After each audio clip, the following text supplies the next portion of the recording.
The more people that know how to breed them, the more people that are going to breed them, the more people that know how to identify mutations, the better, because that inspires excitement and interest. If it's a secret, if there's a secret code and you're on the outside looking in and you think, I love boa constrictors, but man, they're hard to breed. I do not want to take on that challenge. They're not going to jump in with both feet. But if they feel like, hey, this guy figured it out, he's explained how to figure it out, he likely is going to help me continue to expand my knowledge base, get better at making mutations, I'm going to jump in with both feet. I think that's best for the whole business, especially me. The more people that are interested in breeding boas, the more people are going to get into it, the more customers I get. So that's the foundation of why I share everything that I've shared. That's also a big part of the reason why I'm doing the Boa Lab. The more people I can help and inspire, especially now, it's hard to get a grasp on the right information, on the accurate information on how to do all this stuff, because the internet is loaded with internet experts who are literal idiots. Not fake idiots like you, who are real, literal idiots.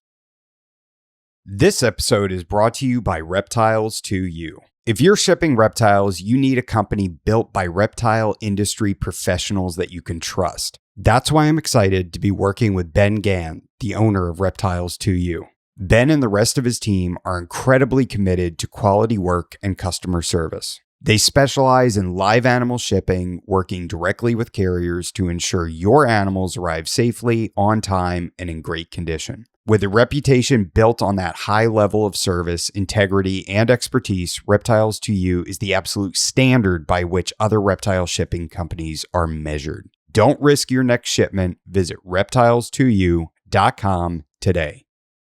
This episode is brought to you by Soul Reptile. Soul Reptile is a boutique, direct-to-consumer lighting and husbandry company focused on bringing the latest reptile physiology and lighting science into the hobby. They're the creators of the Vision LED, the most powerful UVA1 LED available for reptile lighting. They also produce precisely tuned near-infrared systems designed for specialized animals, including invertebrates. If you're serious about replicating natural sunlight and dialing in your animal's environment, Soul Reptile is pushing that science forward. Soul Reptile, the science of the sun. This episode is brought to you in part by ExoTerra.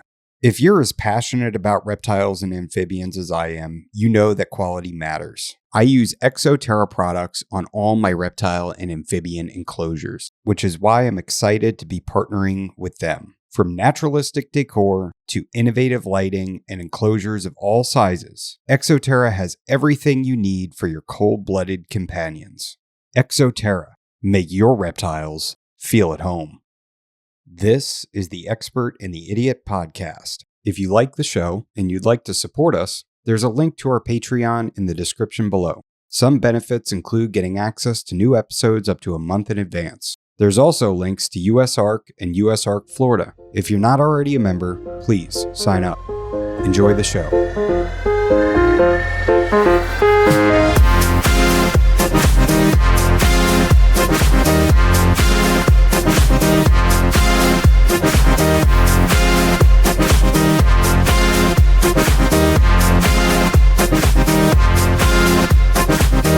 It's so interesting for me, just the historical, the amount of time you have in the hobby. You know, you didn't just start in like 2012 and buy a bunch of boas. You know, like that.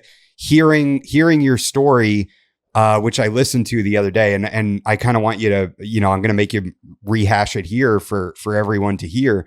But hearing all that history is just bananas to me. The way that you got into the hobby when there wasn't even really a hobby, not an extensive hobby. There were no care manuals. And you said it numerous times in the video there was no internet yet. Like you're acquiring these animals and you had to go to the library and do research, and that's sort of how you got into it. But anyway, I want to hear that story from you. And you know what, since we are just getting started out, let's talk about your website, school. That's SKOOL, right? And you have the Boa Lab there. And so essentially what you're doing is sort of what is modern, in modern times is like a Patreon, except you're taking Patreon out of it and people Right. are just coming directly to you. So there's no Right. middleman. They're not taking some off the top. It's all the money's going directly to you. The vast majority of it. There's a small amount that they charge for the credit card fees because everybody's paying by card. But it's just like if someone was buying something directly from me with a card. It's a really good format that they've set up. So it's much more producer friendly than Patreon is. And people think of Patreon. I don't understand exactly why people subscribe to other people on Patreon. I guess it's a similar concept. But a lot of times I think some of those people are just subscribing at a very low level because they like the person. And I guess to some extent that's going to happen with me too. Some people like me. It's weird. But when I was a kid in school, I was not one of the popular kids by any means. But I wasn't a particularly unpopular, just kind of one of those kids that, was kind of in between the jocks and the dope heads. So I was neither one.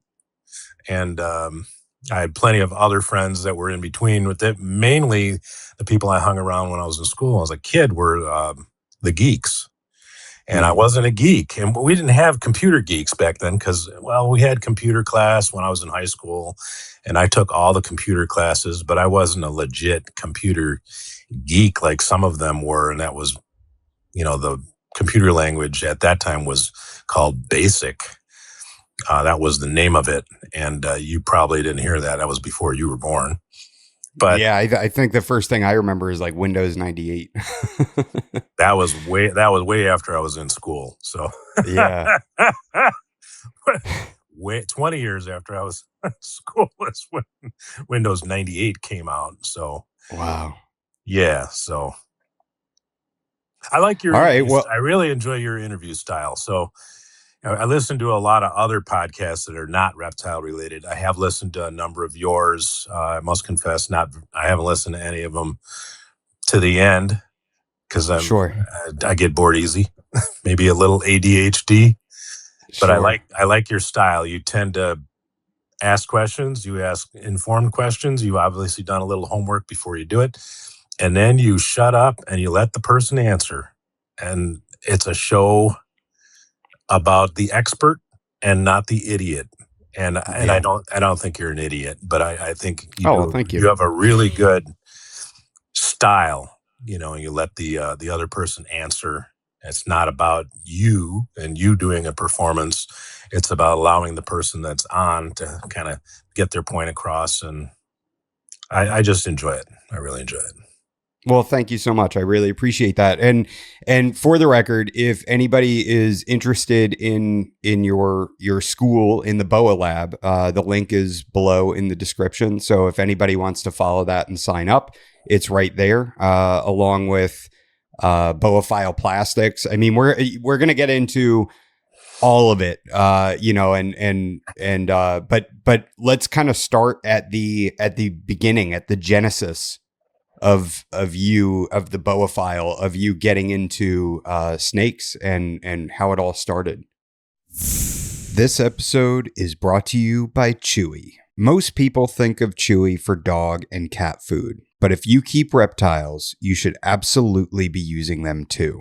Chewy carries everything from all the brands you trust, like Exoterra, Arcadia, Zoomed, and everything in between. Live feeders to frozen rodents, enclosures, substrate, heat lamps, thermostats, water bowls, misters, and more, all in one place, shipped straight to your door. Sign up for Chewy Plus today, free for 30 days. You get free shipping, 5% rewards, and exclusive offers. I use Chewy, and you should too. So I was born a middle-class white kid. At the very tail end of the baby boomer years in 59. I was born like 10 minutes before the end of 1959. So I'm a baby boomer and I'm not happy about it, but it's the way it is. You know, when I think about the fact that I was born just 14 years after we finally annihilated Hitler and he had done all that stuff, you know, World War II. 14 years ago, I can remember 14 years ago. That feels like about 10 minutes to me. The older you get, the more time flies. So your perspective on history is a little different. But the idea that 14 years before I was born, the world was at a tipping point where they could have gone Nazi, you know, wiped out all the Jews and all the people that the Germans didn't like, to me is mind boggling. But that has nothing to do with reptiles. But so when I was a kid, when I was about 8 years old, I guess I was a real hyper kid, probably mildly autistic. You know, looking back on it, my daughters both think that I'm autistic. So, and they're doctors of this. So I'm sure that they're right. So I'm somewhere on the spectrum. And I appreciate your honesty. So my personality is a little bit different. I tend to be very blunt. And I try not to be blunt, but I still am. So I've had people at shows before, and I'm going to get back to when I first got reptiles, but I want to give this history. I've never told people this publicly, but at shows, I've had people complain after a show that that they think I was aloof or arrogant, didn't pay attention to them. And that's the autism thing, I think, in my head. I'm always thinking about how I'm going to answer someone when someone asks me a question. I don't want to be blunt. So, because I know I tend to be blunt and it comes across as rude, but I'm not trying to be rude. I'm trying to not be rude. But it's not in my nature. So I was like that as a kid too. So that's part of why maybe I wasn't a super popular kid, because, you know, something would come up and I would say what I thought, and sometimes get me in trouble or get me in a fight, but oh well. So when I was about 8, I grew up on a street in a suburb of Chicago called Norridge. And on our block, you know, literally one block, one side of one block, we had 10 boys that were all within 1 year of each other. I was in the small group. There were like 3 of us that were in one grade, and then there were like 7 of them that were the grade younger, and then a couple more the grade younger. So 10 boys on one block. So you can imagine the pandemonium on that street with all these boys playing outside. This was back before video games, when you played outside to play. You didn't sit on a couch and stare at a screen. So in the summertime, I was outside, and one of the neighbor kids had not one of the neighborhood kids. It wasn't a kid on our street. It was another kid I didn't really know. But he was in the field where we played. We used to play a lot of baseball right across the street. And he had a garter snake. And I went up and I was fascinated. I was always crazy about animals, loved animals. My mom loved animals. She was a tomboy as a kid. She used to catch lizards and snakes. And my dad was by no means afraid of snakes. He'd been around snakes when he was a kid. He grew up in northern Minnesota. And I just thought it was the coolest thing that this guy had a snake. And I said, where did you get that? He said, I got it down the street. And there was another field down at the end of our block, which was literally, if you went to the end of our block and you crossed that street, just a residential street, you were in Chicago. So it was very, very close to Chicago. That's where the field was, where he'd caught the snake. So I'd asked my mom, I told him, told my mom about this kid with the garter snake. She said, "Oh yeah, I've caught lots of garter snakes." Oh, so I was very excited about it. I said, "If I catch a snake, could I keep it as a pet?" "Oh, sure. You can have a snake as a pet." So I went down to the field and I had no idea how you find a snake. I had no clue. So I started walking around and then I heard that sound, that, the sound of a snake scurrying through the grass to get away from Mm. me. So, and I caught a glimpse of it, but it got away and I continued to look and look. And eventually I figured out if you lifted something up, a board or a piece of tin, you're more likely to find a snake. So Mm. I found one, probably the same day. I don't remember if it was the same day or not. And I grabbed it and I picked it up and it bit me and it musked me. And I was happy. This was great. I was not intimidated by being bit by the garter snake. I bled a little bit. And that's basically when my keen interest in reptiles began. And so after that, when I went to the library, I would look up books that had something to do with snakes. I was just fascinated with snakes. Something called a card catalog that young kids don't know anything about, but that's where you would look up on cards. That these are things, they're made of paper. It's like a Mm. heavy cardboard, and there would be printing on it. There were no screens, and you would look up whatever topic you wanted to look up. And I would look up the stuff on snakes. And that's when my fascination with them began. I didn't actually own a boa till I got into my mid-20s, but I was fascinated by them from the get-go. Wow. So you got your first boa in the 80s then? Yeah, about 1984, I Okay. got my first one. I had a Burmese python before that, but don't tell anybody. Oh, I will. really? Yeah, I'd gotten a Burmese python before that, just because big snakes were the thing you wanted to do. If you're a boa or a python nut, and there are no shows, so there's not a lot of, you don't have a lot of outside pressure or influences, I would say. Um, as a snake kid, the thing I was fascinated with was the thing I couldn't have. So Mm. I couldn't get a python or a boa in that field in Chicago, just garter snakes. And I caught hundreds of garter snakes and toads. And that's all I ever caught there were garter snakes and toads. I guess there were some milk snakes, maybe some king snakes in Illinois.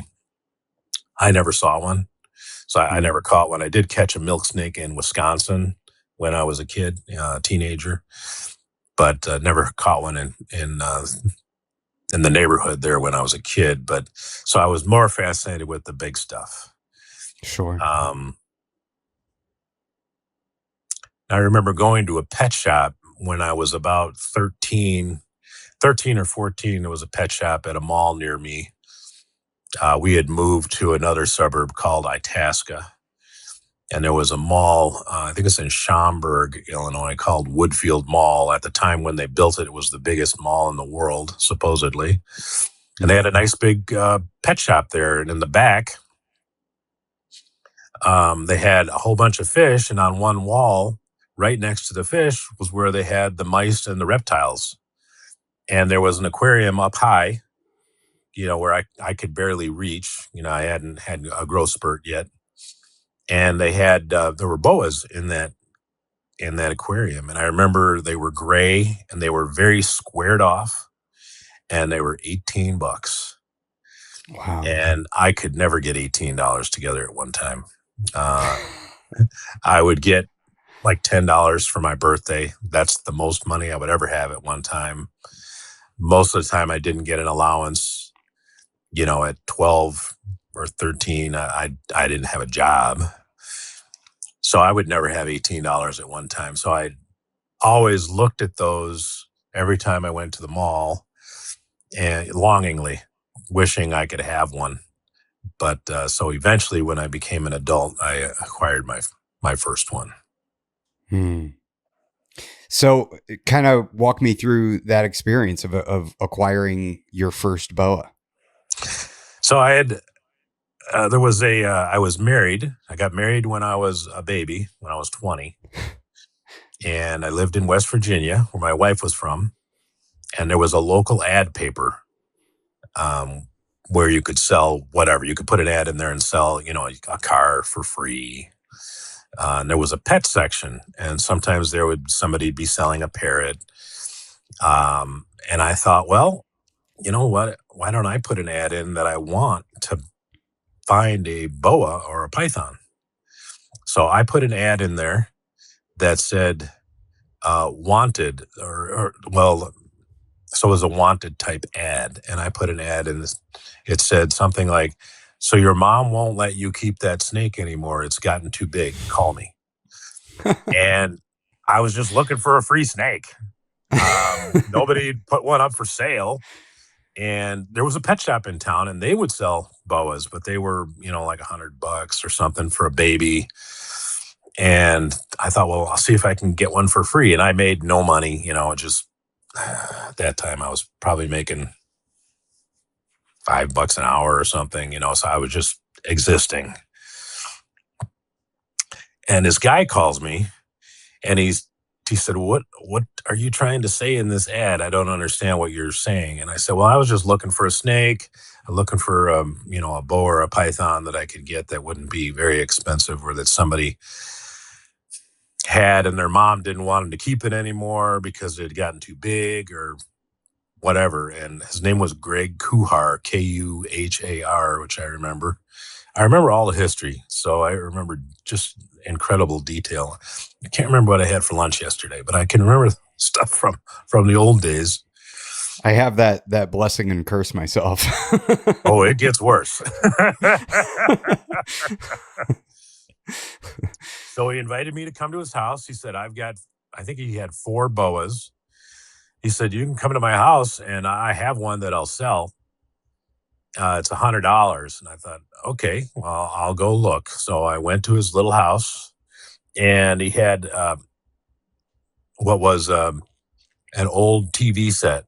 So back in the old days, you would buy a TV set and it came in a large wooden case. There was the screen. Mm-hmm. And then in addition to that, there was a compartment for speakers and all the guts of the TV and the guts of a stereo system that was usually in there, called a TV console. And he had taken the TV out and put in a hardware cloth front. And then he had fashioned kind of a lid on it that would open up. It was like, my memory of it was quite tall. It was like 3.5 feet tall. And in the bottom of this thing, it was only like 20 inches wide and like 4 feet long. He had 4 good sized boas, about 5 to 6 foot. Wow. And they were just all on top of each other. He had a couple of branches in there and a water bowl, and they were robust, healthy animals. He was taking good care of them. And he said, I'd like to sell that light one. I don't like the light ones. I like these dark ones, which I was fine with. I loved the light one. In retrospect, at the time and in the early years, the only boas people liked were the light ones. Nobody wanted the dark ones. So he took it out and I handled it for a while, and he told me it was $100. So I gave him $100 and I took it home. And that was my first big boa. Paid $100 for it. And I thought, boy, it'd be neat if you could breed these and have babies. And I had talked to him about that. And he said, well, they're really hard to breed. I've never had babies. I've had these together for years. And he had gotten the boa that I got from him in 1984. He had obtained it in 1976 as a baby, which was the year of the bicentennial, which is why I remember 76. And I had taken it home, and it didn't matter that he said that they were hard to breed. He was the only expert I knew Yeah. or had even heard of. And I thought, well, maybe I can breed it. So I knew that boas and pythons had spurs. And I looked at this thing for spurs, and I couldn't find any spurs. I mean, I knew that where they were located, so I was looking. And all I could find is I could find right next to the vent on either side, I could find a dimple where there should be a spur. And down at the bottom of that dimple, there was like this little teeny little claw. It was just, I could barely even see it. It was so small. In the meantime, I had, I don't remember where it was. I think it might have been, just thinking about it now, it might have been at a feed store because I had gone to a feed store to buy bedding for rats. I started raising some rats because I had to feed this thing, and I didn't want to pay $1 a piece for a rat from the pet shop. I think now they're $8 or $10. I don't want to pay $1 a piece. I was going to raise my own rats. And I was buying bedding, and I ran into a guy who had a price list from the Shed or Pet Farm or something like that. And a guy worked for the DNR in West Virginia. I haven't thought about this guy for many, many years. I can't remember. I was going to see if I could remember his name. I can't remember his name. He was about 10 years older than me. Mm-hmm. And he had given me the name of somebody in Ohio that he knew that had pythons. And the guy's name was Bill Page. And Bill Page was a good friend of Don Hamper. I didn't know Don Hamper.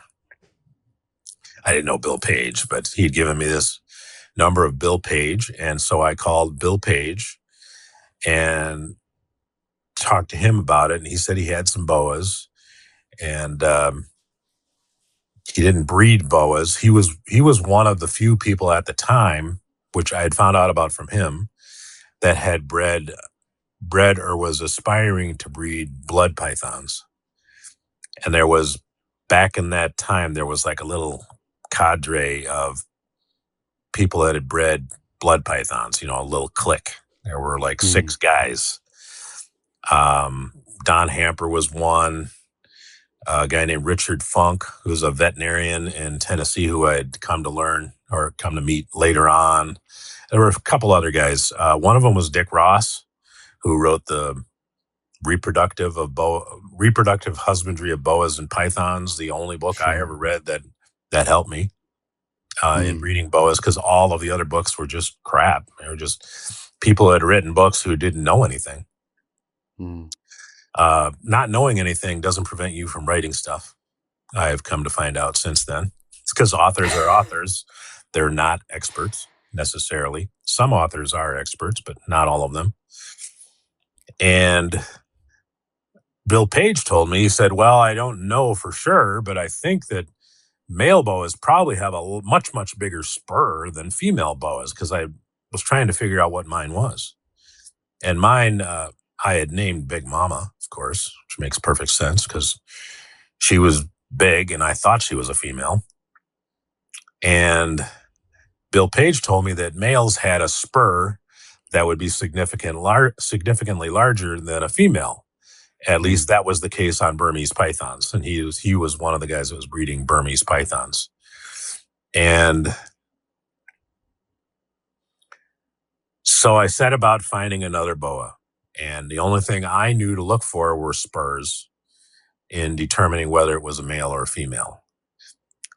I would visit my grandmother, who lived in Chicago, once a year and stay with her for about a week. And in Chicago, they had free ad papers as well, although they had way more ads because it's Chicago and not Clarksburg, West Virginia. So I went to visit my grandma, and I looked up the paper. It was called Trading Times, or Trading Times. Might still be there. And in the ads, I found somebody had a boa they wanted to sell, and they wanted $100 for it. So I called them, and went to go see it, and it was an older couple. I was like 25, and they were probably 45, so they were an older couple. And Perspective. that's right. They could be my kids now. And their son had gone to college, and their son had lost interest in this boa, and these parents just wanted to get rid of the boa, and they wanted to recoup some of the money that the kid had paid for the boa. And I've told this story before, so some people have heard this story before, but it was in an aquarium in the basement of this house. It was on LaGrange Road, which was about less than 10 miles from the Tinley Park show, which of course was not a thing at that time. This was in 84. And it was a large aquarium, probably a 40-gallon aquarium. And it had a screen lid. And on top of the screen lid, it had a dome light. And inside the aquarium, there were 3 or 4 shed skins, some petrified poop, a long, skinny boa, and a plate, a dinner plate, which was completely dry. And they would pour water through the screen, and what landed in the plate was the water bowl for this boa, because they were afraid to do anything with it. They would throw a rat in every once in a while, not frequently, because it was a really, really skinny male. He was about 6 foot. And I got there, lifted up the lid, and took the snake out, and they just stood back like in amazement that I was so brave. And, I was a naive, dumb kid, so what do I know? In retrospect, I would have approached it. Now I would approach it a little bit more cautiously, but I just picked it up, and it was fine. And I picked it up, and I moved it around so I could get a good look at its tail, and its tail was enormous, very thick tail, much longer than my boa that I already owned. And the spurs were enormous, gigantic. So I felt very confident this was a male. Mine at home was a female because I couldn't hardly see the spurs. And I was off to the races. So I had a male. I brought a pillowcase with me, put him in a pillowcase, went back to my grandma's house, and my grandma knew I had it. She wasn't afraid of snakes. I kept it in a pillowcase on the floor for 3 or 4 more days before I went back to West Virginia. And I was off to the races, just because I didn't know anybody that bred boas. And Bill Page, who I'd talked to, told me that boas were hard to breed, that almost nobody bred boa constrictors, and pythons were a lot easier to breed. So, but I liked my boa, which I already had, Big Mama. And of course, the definitive name for the male would have to be Big Daddy. So I had Big Mama and Big Daddy, and I had made a cage for them using plywood. I am a skilled cabinet maker and now plastic cage maker, but at that time I had no innate skills. I hadn't learned anything. I had good knack, what I call a knack. So I had good math capabilities, and I could read a tape measure. And so I was able to put together a cage, but I didn't really know what I was doing. And I bought 4 sheets of plywood, 3/4-inch plywood, which at that time were probably $7 a sheet. I think 3/4-inch plywood now it might be like $60 a sheet. Yeah. And the bottom of the cage was a 4x8 sheet of plywood. Jeez. So that's the size cage I built.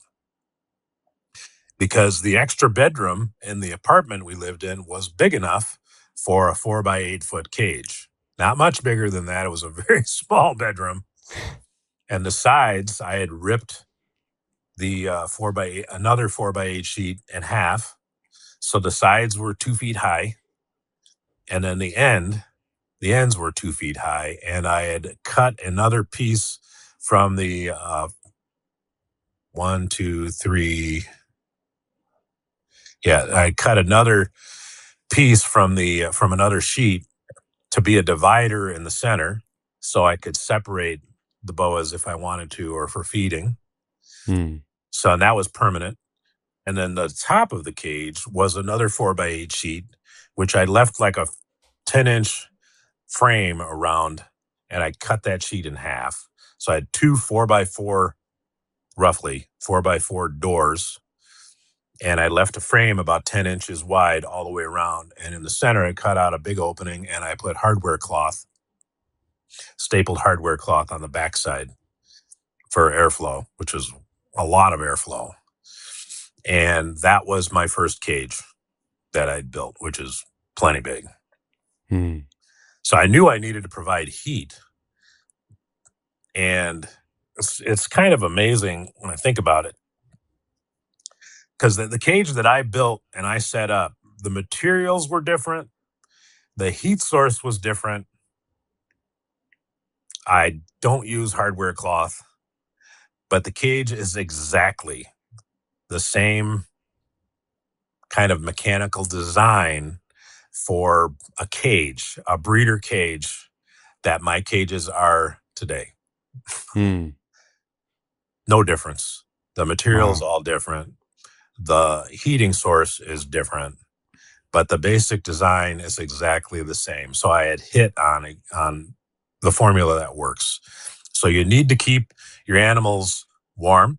So I knew that they came from the jungles of Colombia, and I knew it was in the mid 80s in Colombia. So I heated the room with a little milk house heater, and I knew that the female would want to thermal regulate because I knew that's what reptiles did. And I couldn't provide sunlight. And I didn't really think it was going to be a great idea to try to do it with a dome light, because that would be too far away from the snakes. Hmm. And I thought it would be better if I could provide the heat from underneath. So I raised the bottom of the cage relative to the ends about 6 inches is when I built the cage originally. So there was like a 6-inch pocket underneath the cage. And I took another piece of plywood and I covered it completely with tin foil.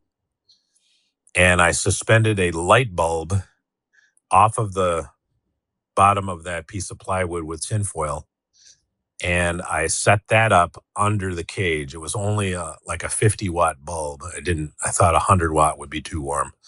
I set up a 50-watt bulb under the cage, and I set that underneath this 4x8 foot cage, roughly in the middle, which gave the female a place to sit and thermal regulate.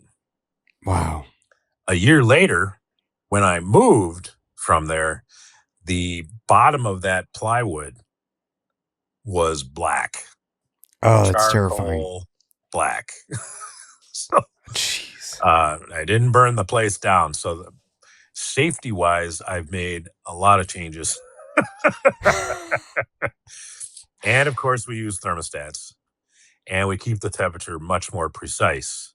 But the basic design of that cage was perfect for breeding boas. I had just stumbled on to what was going to work. And Hmm. basically and I didn't cool them because it doesn't get cool in Colombia.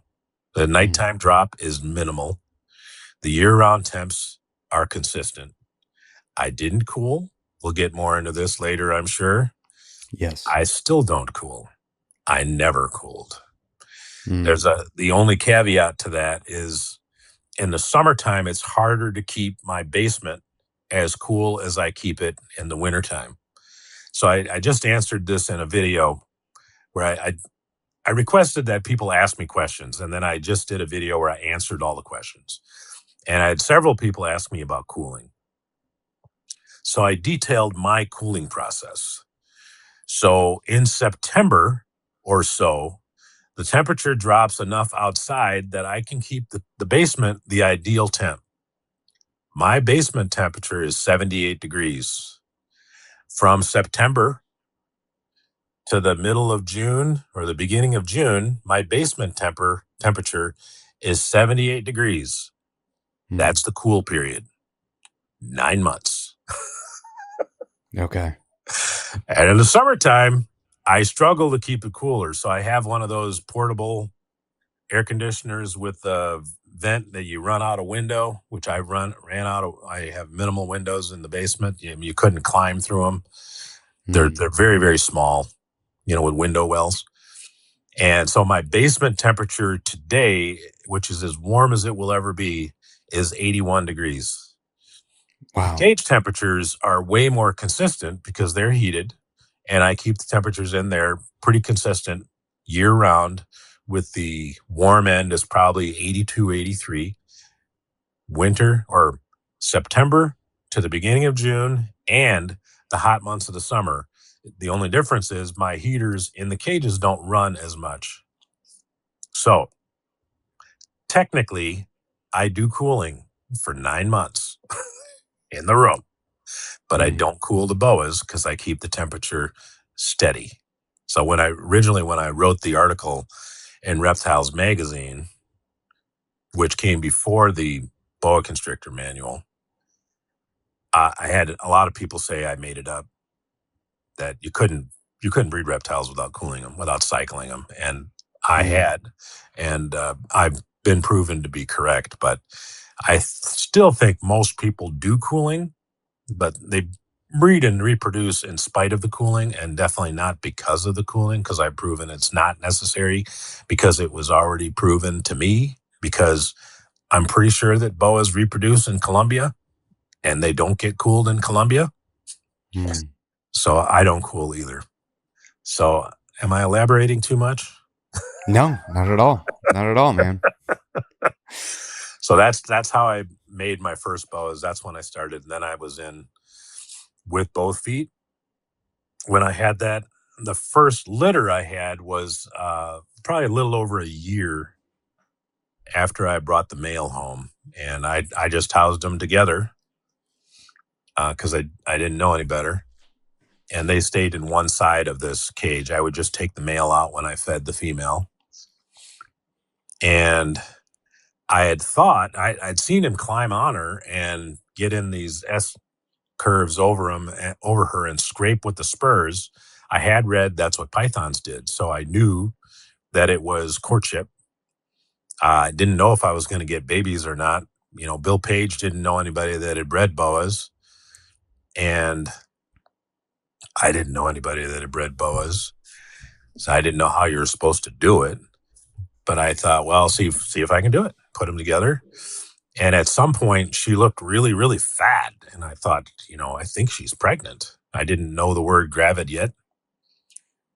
And I was hoping that she was pregnant and I was going to get some babies, but I didn't know how long the gestation period was. The books, well, I knew that the book said it was 6 to 9 months. It was really long. So I'm just waiting, and I continued to feed her.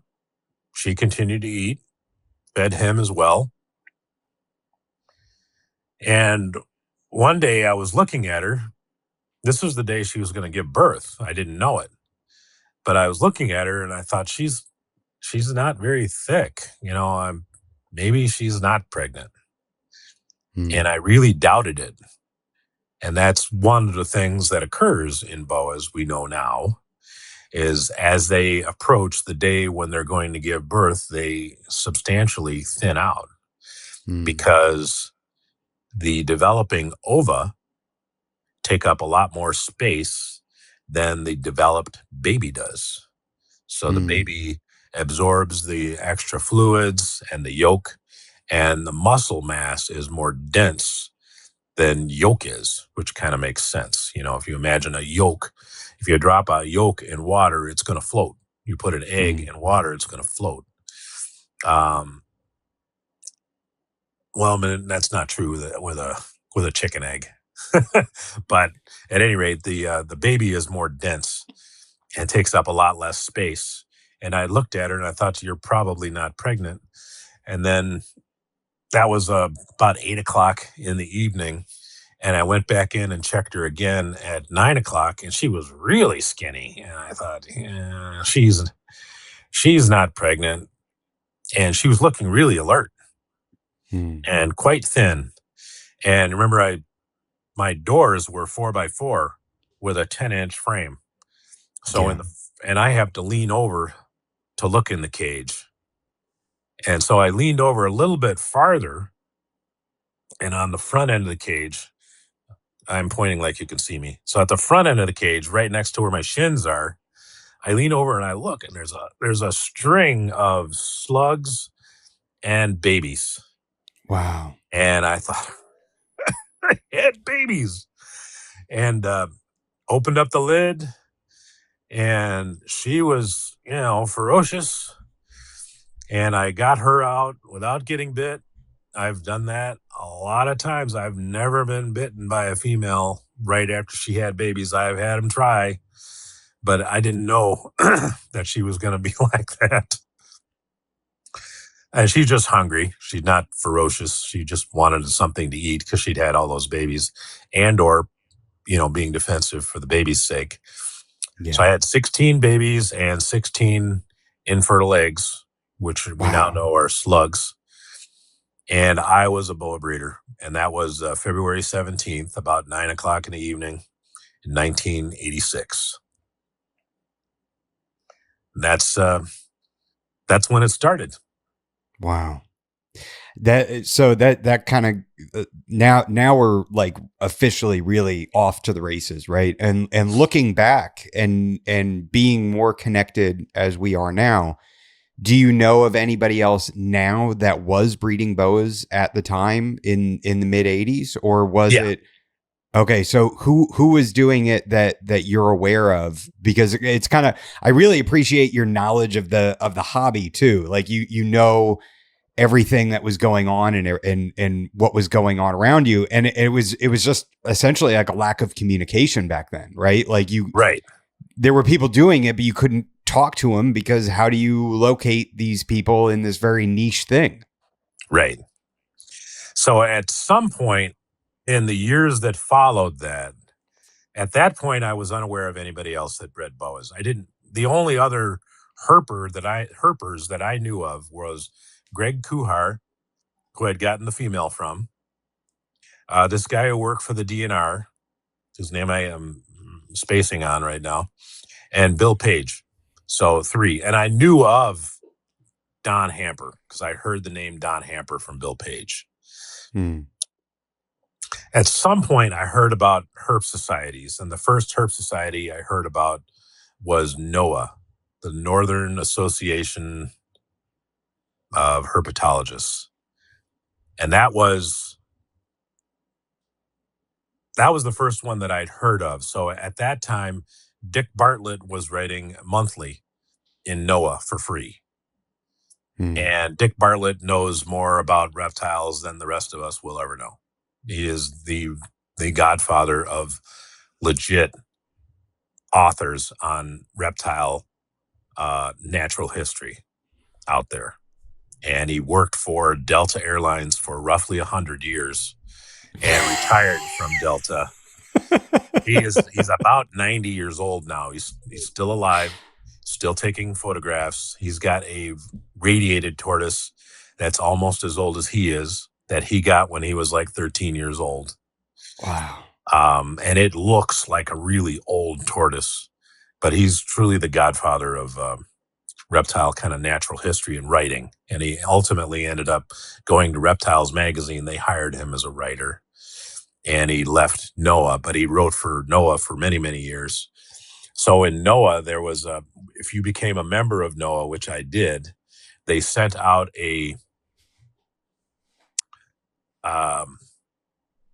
like a phone book, basically. They sent out if you wanted your name in there, you could put in your name, your address, and your phone number, and also your interests. So you would detail the kind of animals you were interested in. Some people were general, some people was more specific. So I became acquainted with a lot more herpers because of the notes from NOAA, or from the guide. They had a specific name for it. Directory of members. There were a lot of members, hundreds. So invariably, everybody in that book that was interested in boa constrictors got a phone call from me. The snot-nosed kid in West Virginia who had bred boas and didn't know anybody else and didn't know anything else yet. And I remember distinctly at the time that one of the people that I spoke with, and everybody that I talked to, was more than willing to give me the time of day and talk to me. And Brad Tileman was one person that I talked to. It's a name I just remember. He's from Washington, Oregon, still does reptiles. I haven't talked to him in years. Brian Sharp was one of the people that I talked to. He was very kind to me, and he was heavily into reptiles, and he was well known in the reptile world at that time, and asked me a lot of questions, and we had a lot of good discussions. He's been a good friend.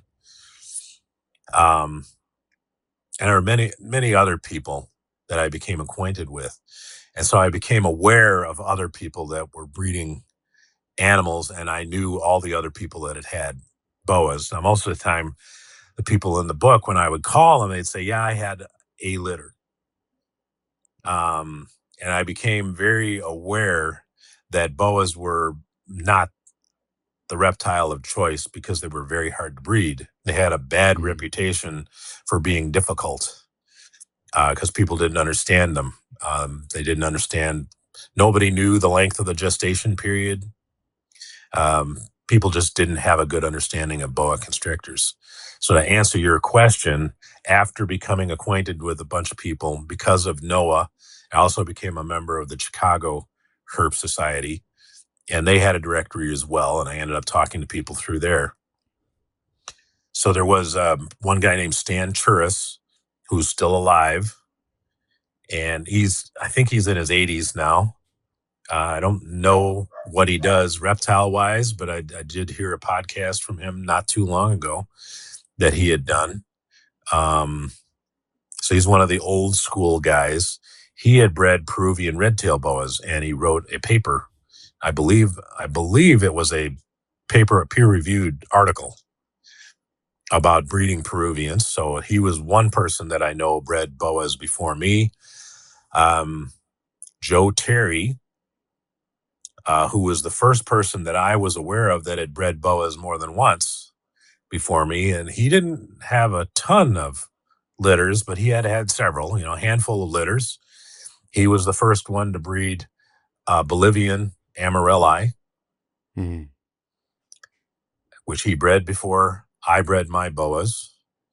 And then he had bred and produced several litters of Bolivians. At that time, in the late 80s, they were probably the most popular, the most highly sought after boa constrictor. Nobody was breeding any mutations. The only mutations we knew that there were albino boas that had been imported. So Gary Bagnall, who was before ZooHerp, was a reptile importer. He had imported some Colombian albino boas, 4 males and 1 female, in like 85 or 86. So about the time I was breeding Big Mama and Big Daddy, but I didn't know about it at the time. And he had brought them into the U.S. and sold them to 4 colubrid guys from California. So John Ruiz, Ernie Wagner, who's primarily known as a leopard gecko guy. He's one of the old school guys. I don't know if I think he's still alive. And then 2 more, might have been Bob Applegate. I don't remember for sure. And then there was 1 more, his name, I don't remember. I tried to remember this a while ago and I couldn't remember. But they had them for 3 years or so. And they had raised them in like 3 years. They'd got them up to over 6 feet, maybe 7 feet, huge. And they hadn't reproduced. And a lot of people don't know this, but the first boa breeder or person that would breed boas eventually that obtained one of those albinos was a guy named Paul Miles. Paul Miles lived in Maryland, and he was a herper forever, roughly. And he had obtained one of those males. I believe they were $25,000, which was a lot of money. And this was a little while after Bob Clark had bred Burmese python albinos, and they were worth a fortune. So Paul Miles was thinking, if I could breed boas, they'll be worth, I can sell hets, they'll be worth a lot of money. So he boldly bought an albino, having never bred boas, and knowing that boas are really hard to breed. In the meantime, he lived right next door to another kid who liked snakes. And that kid was Peter Call. He bought another male albino. Peter Call is probably the most successful boa breeder of all time. Probably had the most scaly thumb of any of us. He developed techniques that worked really good, which we can get into a little bit. I don't use those techniques because I perfectly fine knowing exactly who the sire is, and the way he did it, you wouldn't know whether the sire was necessarily. So it was a little bit different, but he was really kind of the big guy as far as producing boas and pythons in the early years, producing lots and lots of them. He probably figured out lots of the things that I figured out at the same time I was figuring them out. The difference is I wrote about it and he didn't write about it. So he was doing it, and I was doing my thing, but I didn't have $25,000 to buy an albino. Probably would have recklessly done so if I did, or if I would have known about them. But he started making hets along with Paul Miles. They partnered together, and they made the first het albinos in 1989. So that wasn't the first mutation that anyone ever bred. The first ones that were ever bred in captivity, I believe, were anarthristics that were bred deliberately. So a guy named Glenn Carlson is the first person that I know of that bred and produced anarthristics deliberately. Before that, there was a woman named Sharon Moore who had bred the Boa woman Carmel, a T-positive albino, accidentally, not knowing that she was making a mutation. In fact, it was years after she had made them and was keeping them and trying to breed and produce more before she even knew it was a mutation. Nobody else knew it either. She was breeding boas before me by a couple of years, probably. I'm pretty sure she's no longer alive. So Sharon Moore, your answer to your question, this is taking me like 15 minutes. It's all right. I got all day, man. I'm going to have to pee pretty soon. We can break. I can cut that out. We're not live. So Sharon Moore, Joe Terry, and Stan Churis, all three bred boas before I did. Sharon Moore is the first person to ever produce a mutation, which she did accidentally. Glenn Carlson was the second person to produce a mutation, but he did it deliberately, producing anarthristics. And then Peter Call and Paul Miles together were making het for Call albinos. That may have been actually in the same year that Glenn Carlson made anarthristics, but Glenn Carlson made visuals.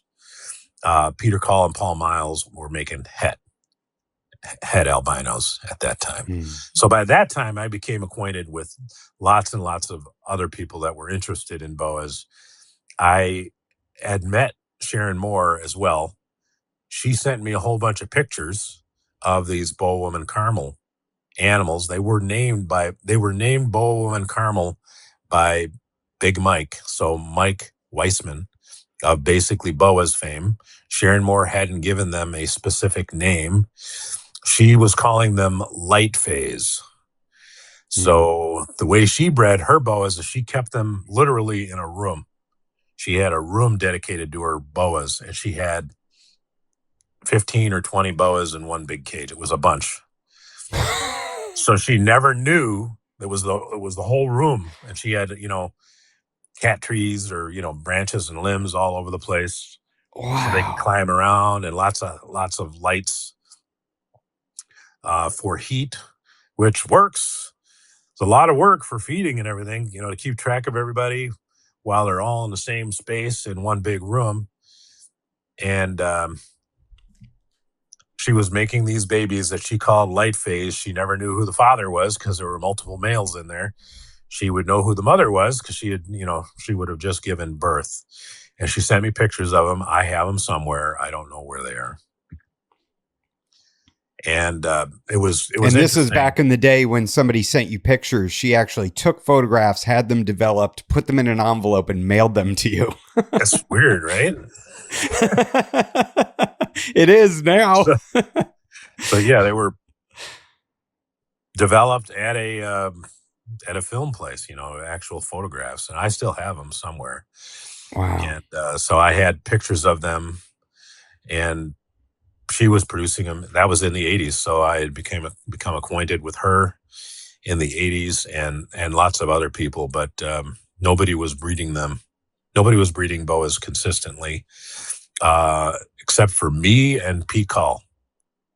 And Glenn Carlson was making some anarthristics. I don't think Glenn Carlson wasn't obsessed like me and Pete. So Pete had the wherewithal to get a lot more animals put together. And then as soon as he had albinos, they were worth a fortune. So boom, he really had the resources to expand. I was still making, $100 babies and happy to do it. And who was your clientele? Who were you selling the animals to?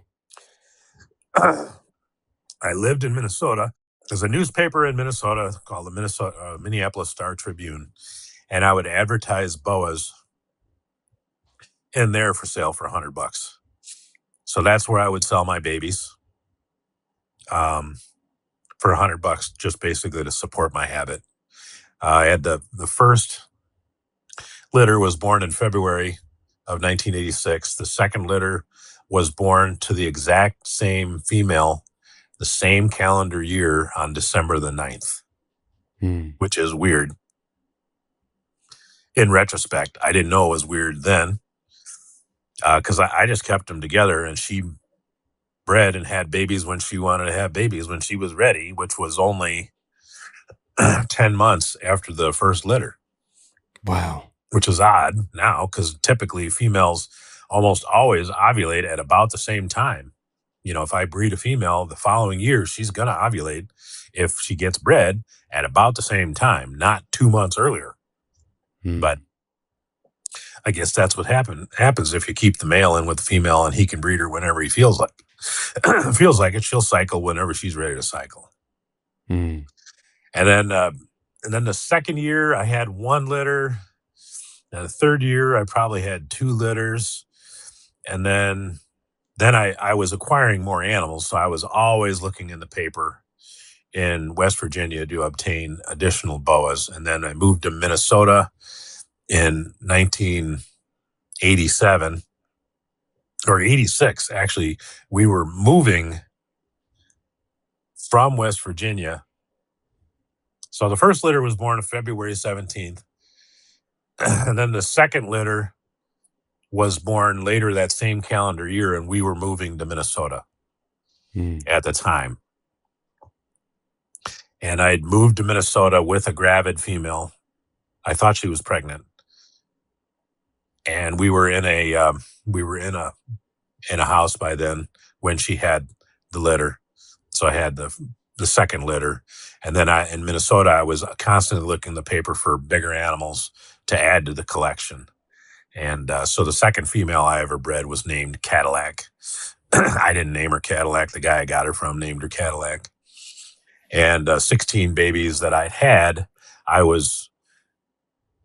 had them until I was moving. I had an accident. I should backtrack for a second. I had an accident with 2 of them. The way I fed them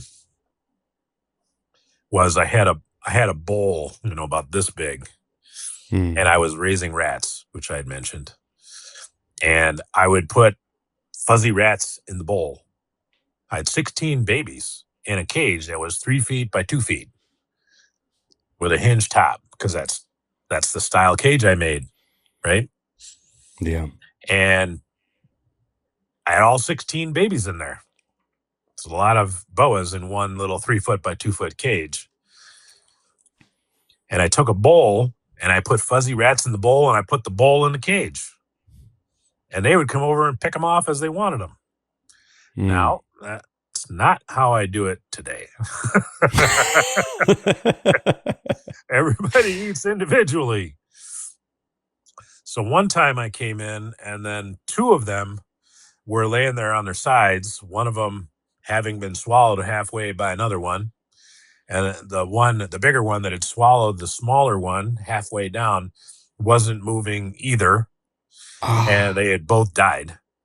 Oh, And no. that's when I realized maybe that's not the best way to feed babies, by just giving them a bowl and letting them, come over and eat them as they pleased. So I only had 14 left when I moved. And on the way, we'd stayed with my grandmother, who was, we're passing through Chicago on the way to Minnesota. Stayed with my grandmother for a week.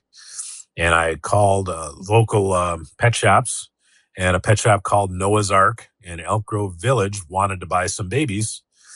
And so I picked out the 10 that I liked the least, took them to Noah's Ark, and sold them to Noah's Ark for $35 a piece. I thought, this is great. $350. That was a lot of money at that time. Yeah. And we moved to Minnesota. I still had 4 babies, plus I had Big Mama and Big Daddy, and I started acquiring more bigger adults and building a bigger base.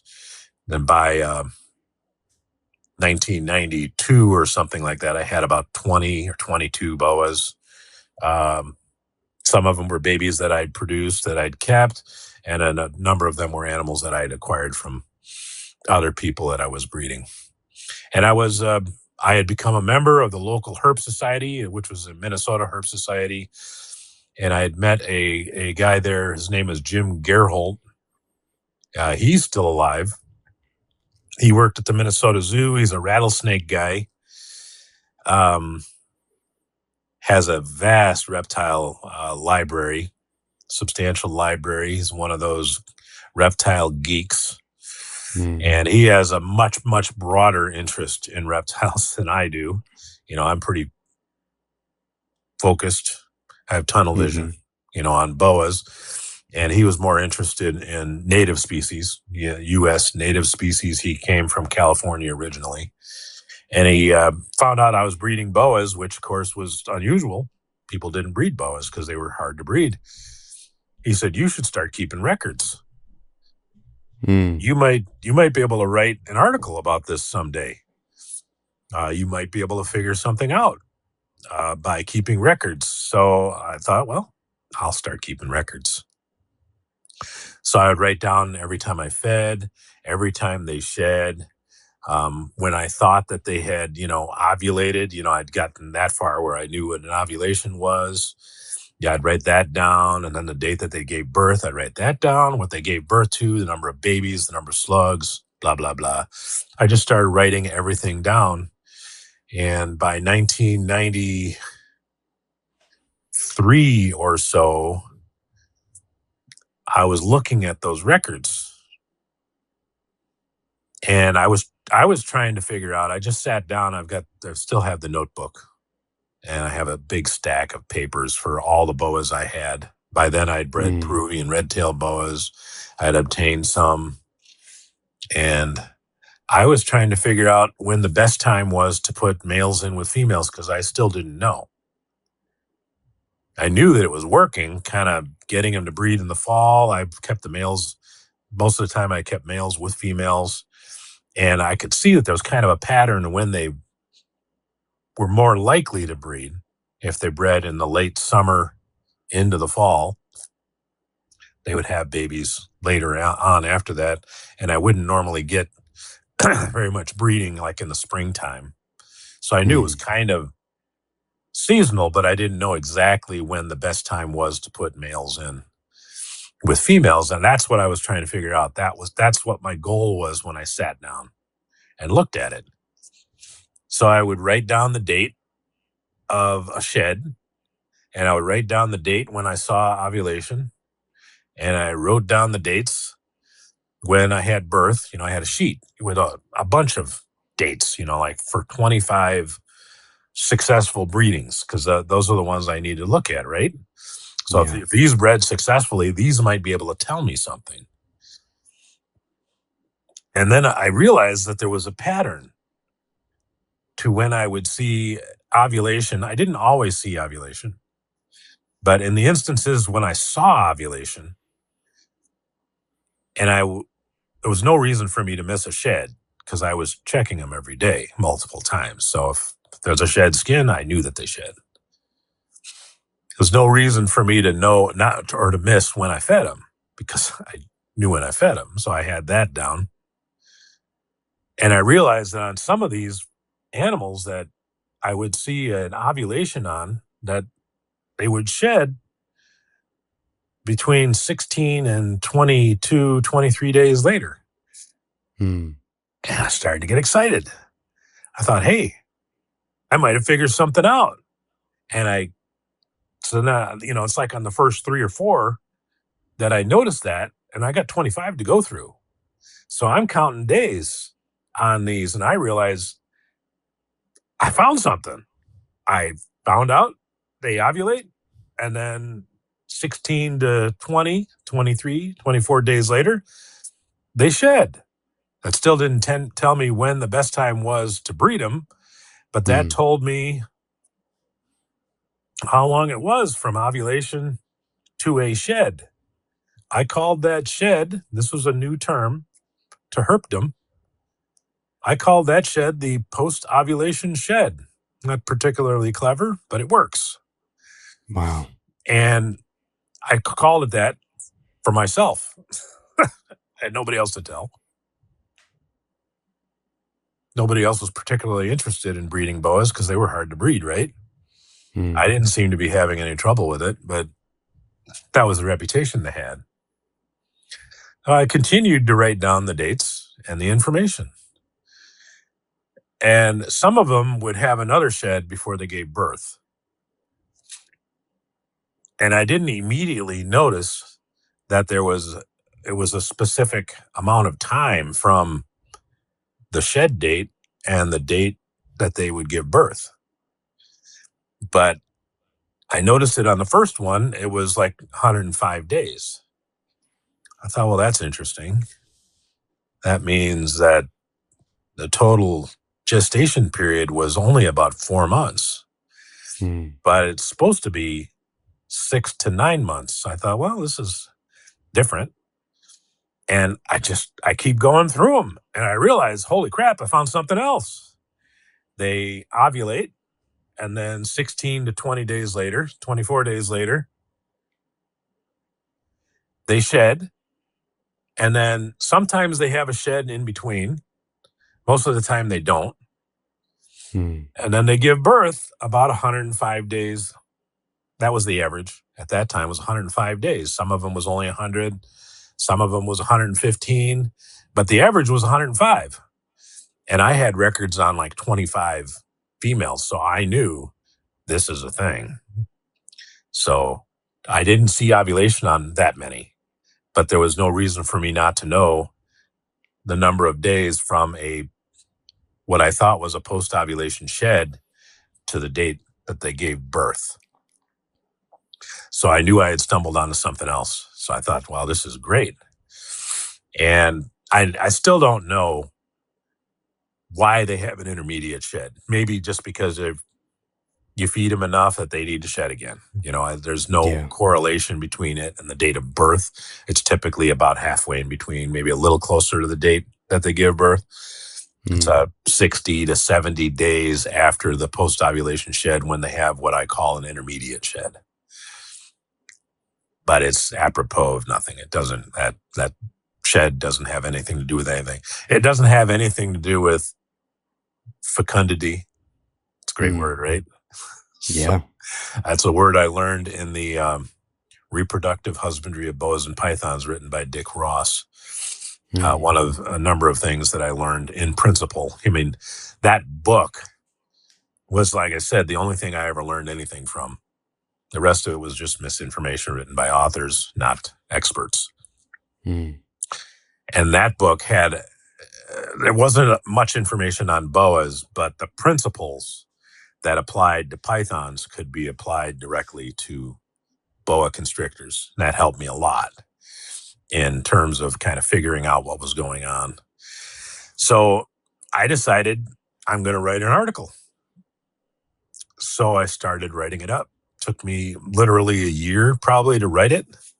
Wow. And I didn't know what to do with it. And I'm kind of a procrastinator. So I didn't do much with it. And I ended up sending a copy of it to a guy named Carl May, who lives in Florida. He's my age. And his mentor happens to be Dick Bartlett. So Carl May as a literal kid, became friends with Dick Bartlett, who was a kid himself at that time. This was 50 years ago. And he remains friendly with him to this day. But I had talked to a number of boa people about what I had found.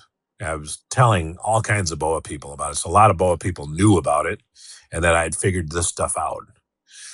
Sent the article to Carl May. He read it. He said, "You got to get this published, man." I said, "Well, yeah, okay." He said, "Can I give this to Dick?" I said, Sure, you can give it to Dick." So he gave it to Dick Bartlett. A couple days later, Dick Bartlett calls me. I think, holy mackerel, I'm talking to Dick Bartlett, the guy who wrote an article in Notes from Noah every month for 20 years, who is now a writer at Reptiles magazine. He said, "You have to get this published in Reptiles magazine." And I thought, okay. He said, "I'm going to send it to Phil Samuelson. Phil Samuelson's going to call you, and you're going to get this published in Reptiles magazine." And I thought, okay. And that's what put me on the map, was when that article ended up in Reptiles magazine. I did talk about this in another podcast with Warren Booth and Keith McPeak and Rob just the other day. This one hasn't been posted yet. This is a couple weeks ago that we talked. But when Phil Samuelson got the article, he called me and he said, we want to publish this in Reptiles magazine. I need you to get me some pictures and blah, blah, blah. I wasn't a very good photographer, as the article will show, if you've seen the article. Pictures are not very good. They're quite dark. And I did the best I could with an Olympus OM1 picture. But Dick Bartlett or Bill Love, I am not. I do not take very good pictures. But they were functional, They kind of illustrated or served to illustrate the article, the points in the article. So Phil Samuelson wanted to call the article "Confessions of a Boa Breeder." Are you kidding me? What do I look like, Fabio? Come on. Fabio was a model that ended up being on the cover of a lot of romance novels. So Fabio, I ain't. And I did not want it to be called "Confessions of a Boa Breeder." I was so adamant that I would have told him that I would not allow him to publish it under. I didn't tell him this, didn't get to that point, but I thought that was just going to be stupid. So I suggested, how about "Revelations of a Boa Breeder"? And he said, "Oh yeah, I like that. I like that better." So that was the first battle that I won with Phil Samuelson, who's the editor. And there were a number of other points in the article where he wanted to change some of the wording. He's the editor. He has, it's his prerogative. And he won most of the arguments. And I'm sure he was right. I just didn't want to change the meaning. And I didn't want it to sound stupid, which "Confessions of a Boa Breeder" sounded stupid in my head. That's what I'm going to name this episode. Go right ahead. I'm secure enough now in my masculinity. People want to think of me as Fabio right now. I'm fine with that.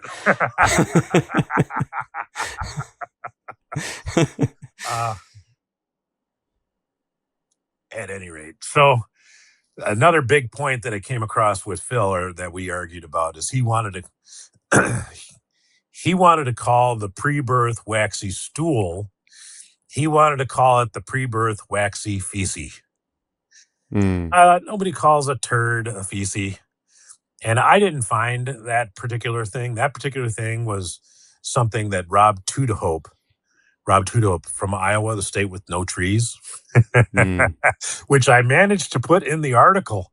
I used to tease Rob Tudehope, I still do, about there not being any trees in Iowa, which of course there are lots of trees in Iowa, but Iowa is more famous for corn. Sure. And I used to tease him about not having any trees, and I put this line in there that the pre-birth waxy stool, which Rob had called the pre-birth waxy turd, and Phil Samuelson objected to the turd word for some reason. I don't know why. Everyone knows exactly what a turd is. It's a legit word, but he did not want turd in his magazine.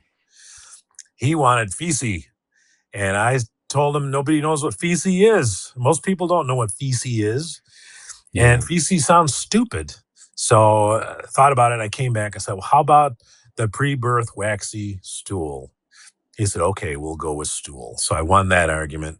Those may be the only two that I won was Revelations instead of Confessions and stool instead of turd. But the original word coined by Rob Tudehope, who is the one that made that observation, I only wrote it, was the pre-birth waxy turd. So it should be known as turd now. I think we're grown up enough. Now we could all call it, we can all agree it's a turd, not a stool. I say stools. Stool works, but turd is more descriptive. So It's slangy. It's slangy, sure. But it's a turd. It comes out looking chocolatey, like milk melted chocolate on the outside. It looks like a turd, not a stool. So, anyways, either way works. But so I that's one thing that I did that I was emphatic on, and I still am emphatic on. The stuff that I wrote. So I can't think of anything that we know in general or specifically about breeding boas that I didn't write first, whether in Reptiles magazine or in the book, the Boa manual, or subsequent to that on the internet. Like, for instance,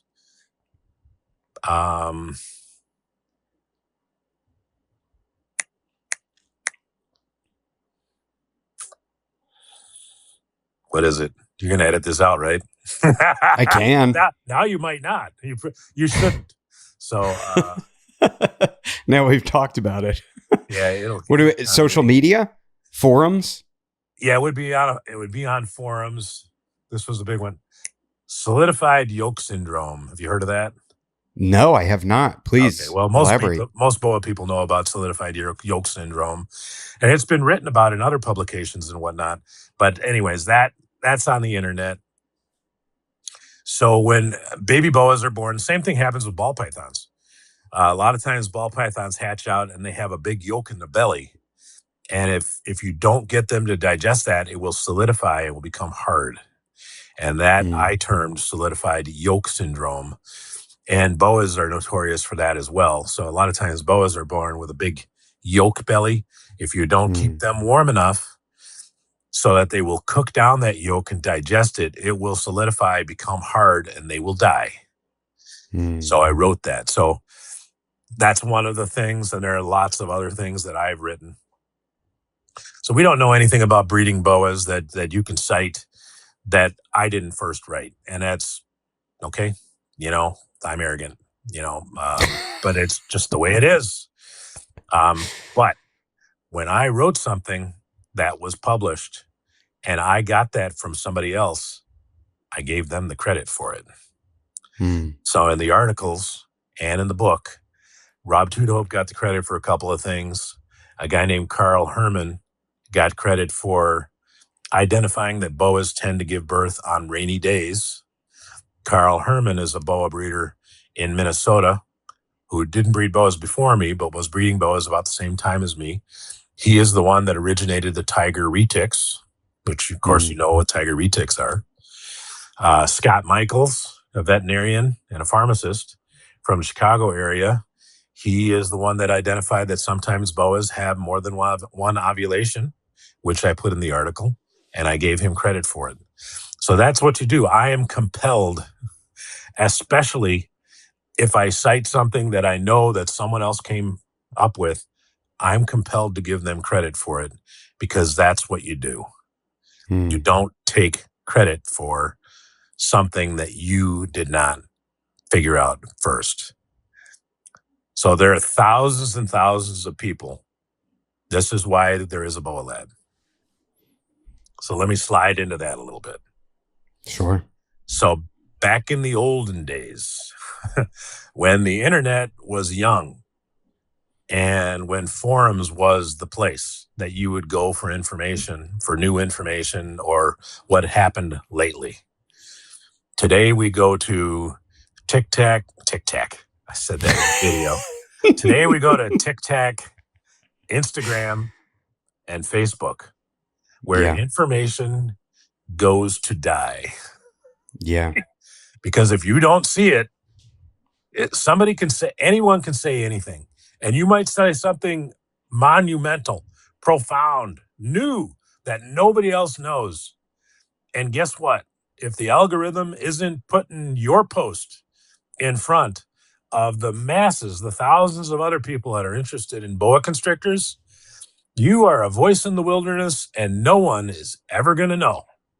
Yeah.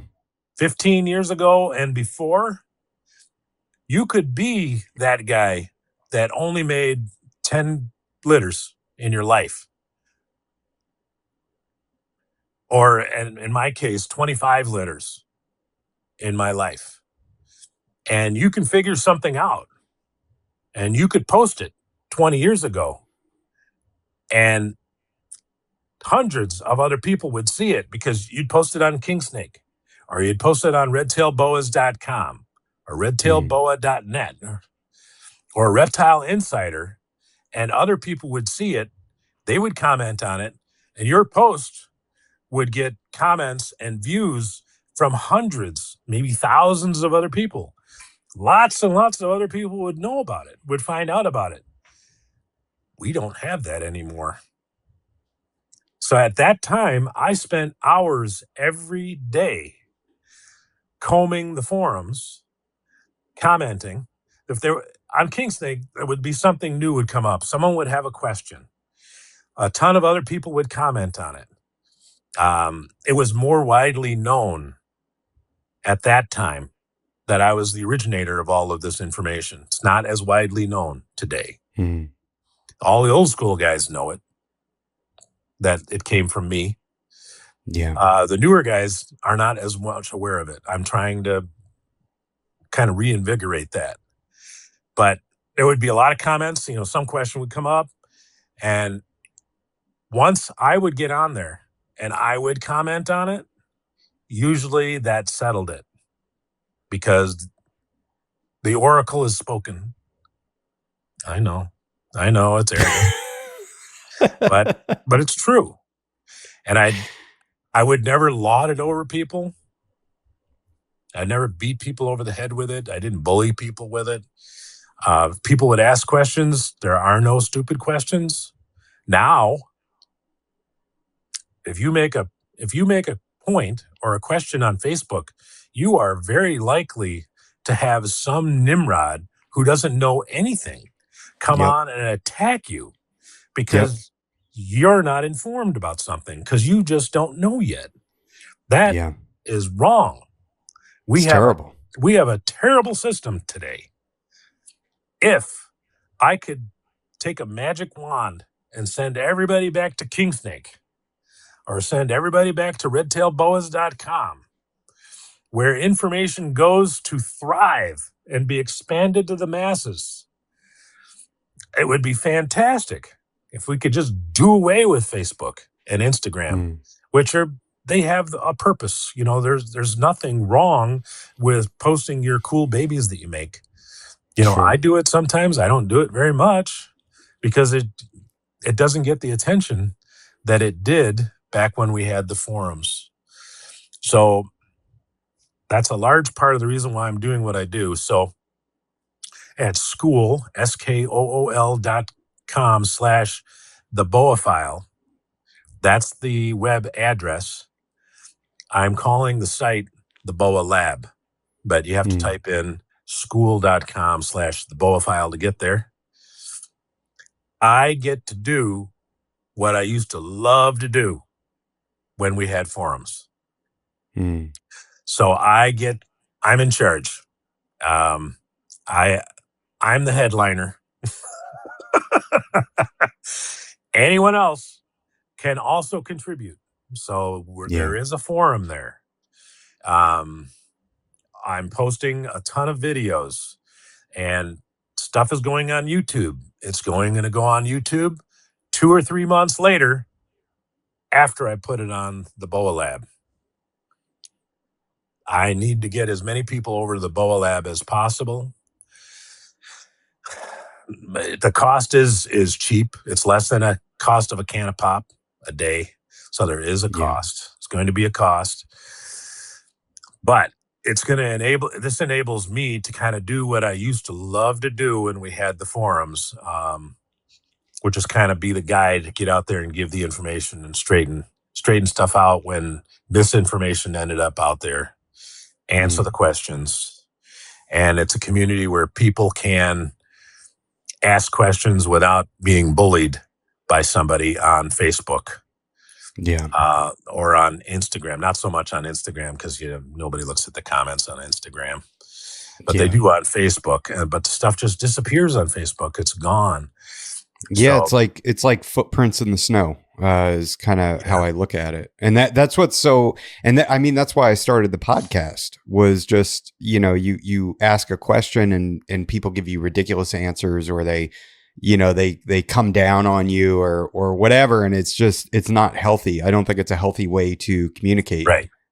Whereas this, just talking, is I can ask whatever I want. And I know that you're not going to treat me like I am an idiot, even though I might be an idiot. Right. Well, that's just you being self-deprecating. So obviously you're not an idiot, but so I get it. The expert and the idiot. That's catchy. It's easy to remember. It is. Even for an idiot like me.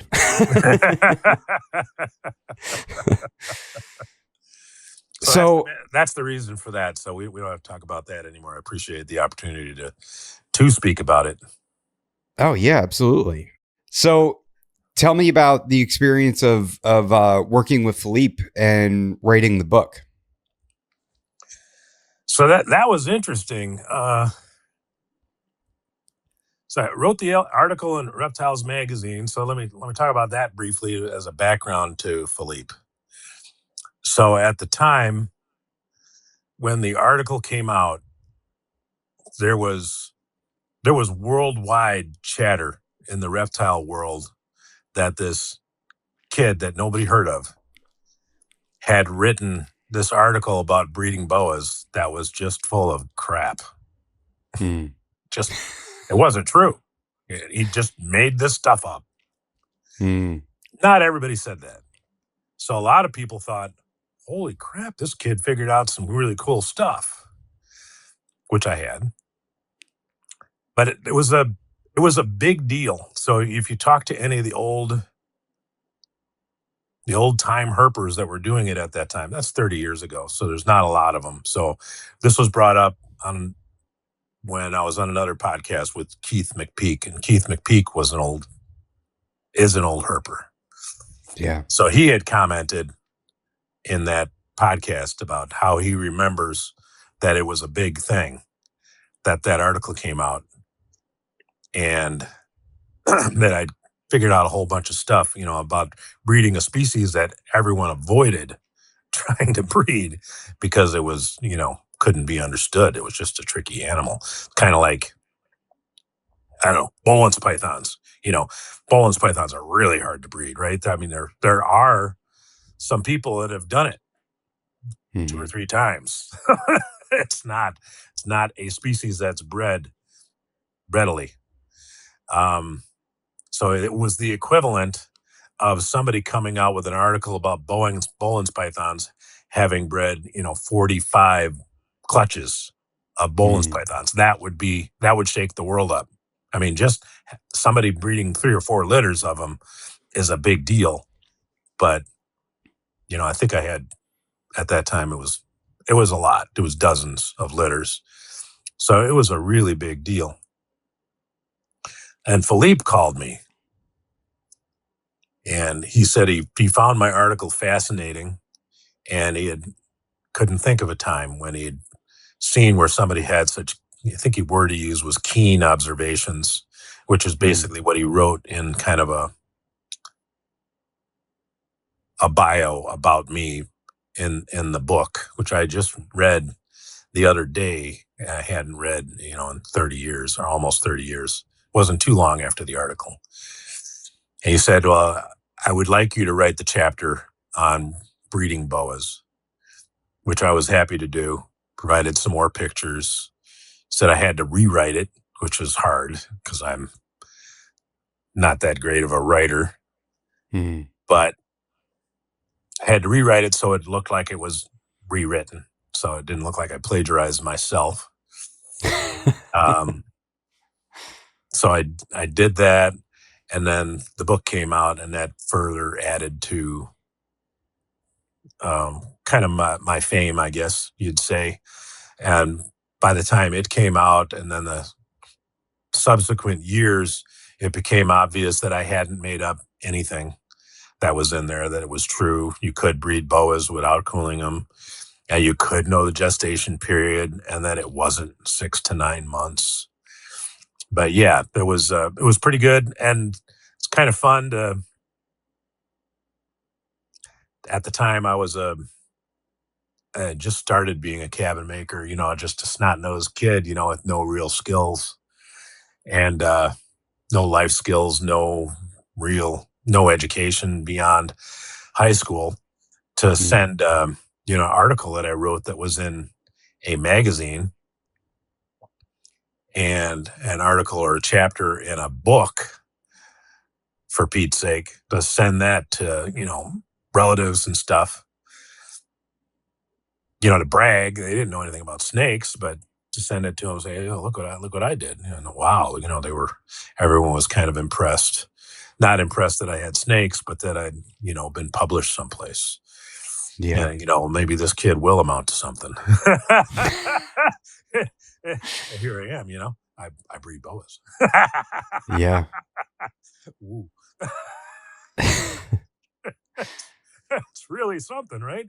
I go to Walmart now or the gas station and people look at me and they have no idea I'm a boa breeder. Big deal. Do you think you'll write another book at some point? Well, that's an interesting question. So I've thought about that. Spent some time looking at redtailboas.com, which is still a forum. It's still up, I own it. It's not getting hardly any participation, but all of my original posts that I made for years are there. So I spent a couple hours one day looking up all the threads that I had started, and I found a number of them that were of what I would call significance. So one of them was years ago. It was, I don't remember the year. It was about 20 years ago. But 20 years ago, I had written about identifying het for call albinos. So call albinos, it's a simple recessive, right? There are no markers. And I don't know if I was the first one to identify a marker in a simple recessive of any type or not. So that might have been a thing with some ball pythons. I don't know when that started. I know I'm the first one that came up with a marker for het call albinos for sure. And so that is that hets tend to, we're talking about just hets, no other genes. So other than being het for call, otherwise they're just wild type, no other genetics going on. Het for call albinos tend to have a bright eye. So the normal wild type boa constrictor eye, the intensity of the brightness of the eye or the color of the eye, that is, except for the pupil or the stripe, is roughly the same color as the skin adjacent to the eye, which makes sense. In the wild, you don't want an eye popping out being distinctly different from the skin adjacent to the eye. And that's, in fact, the stripe, the postocular stripe, even goes through the eye to further camouflage that there's something different. So in call albinos, they tend to have a bright eye. So especially the top part of the eye above the stripe that goes through the eye. Wow. And I wrote a long thing about that, and I posted that on Kingsnake and redtailboas.com, redtailboas.net back in the day, or maybe it was redtailboa.com. I don't remember, that one's no longer around. But at the time that redtailboas.com was around, that was started by Clay English. Clay English told me that he started redtailboas.com because he was inspired by me and my article in Reptiles magazine. Redtailboa.com, I don't remember the name of the guy that started that, but he told me the exact same thing. I heard that.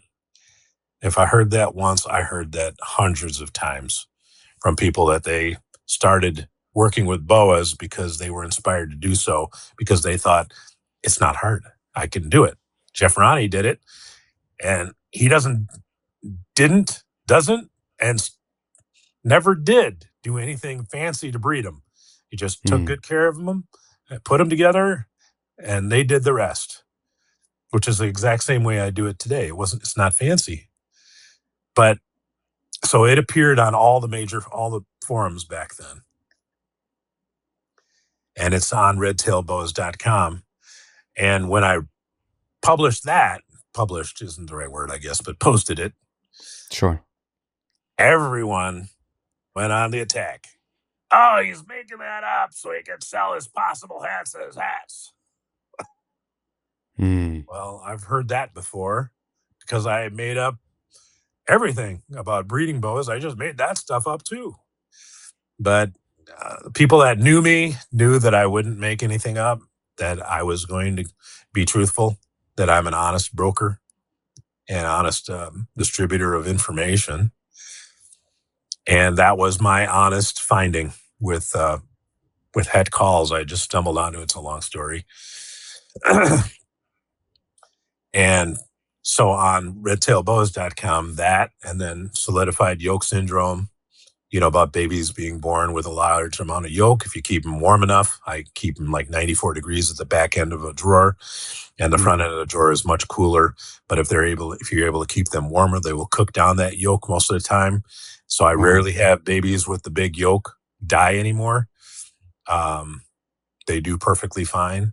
So in looking at these forum posts, there were tons of them where I had made some particular post about something that I just got a burr up my butt about and thought, I'm gonna share this, which I did from the beginning. I didn't think that the secret sauce should be my secret. When I wrote the article, that was in Reptiles magazine. And at the next time at the big snake party in Florida, in Daytona, a big boa breeder, I'm not going to say who it was. People might guess. I'm sure he knew most of what I had and most of what I had written. He said, I never would have told anybody any of that. But So you were figuring things out and you wanted to share that information, exactly. and little did you know there were other people that were making similar observations. They just didn't want to share the information because they Well, didn't want. at least one Okay. guy who produced a lot of boas. Okay. That was one guy who bred a lot of boas. You're going to guess. You're going to know who it is. Probably produced more boas than me at that time. He came up to me and said, I never would have told anybody. Hmm.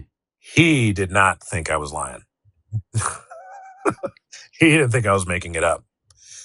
But my philosophy on this was from the beginning, the more people that know how to do it, the more people understand how it's done, all of this information is beneficial. If it gets out there, it's beneficial for me. It doesn't harm me that more people know how to breed boas today than did before. It doesn't hurt Hmm. me. This one breeder probably would have had a different opinion. That's why he said he would have told anyone. But the more people that know how to breed them, the more people that are going to breed them, the more people that know how to identify mutations, the better, because that inspires excitement and interest. If it's a secret, if there's a secret code and you're Hmm. on the outside looking in and you think, I love boa constrictors, but man, they're hard to breed. I do not want to take on that challenge.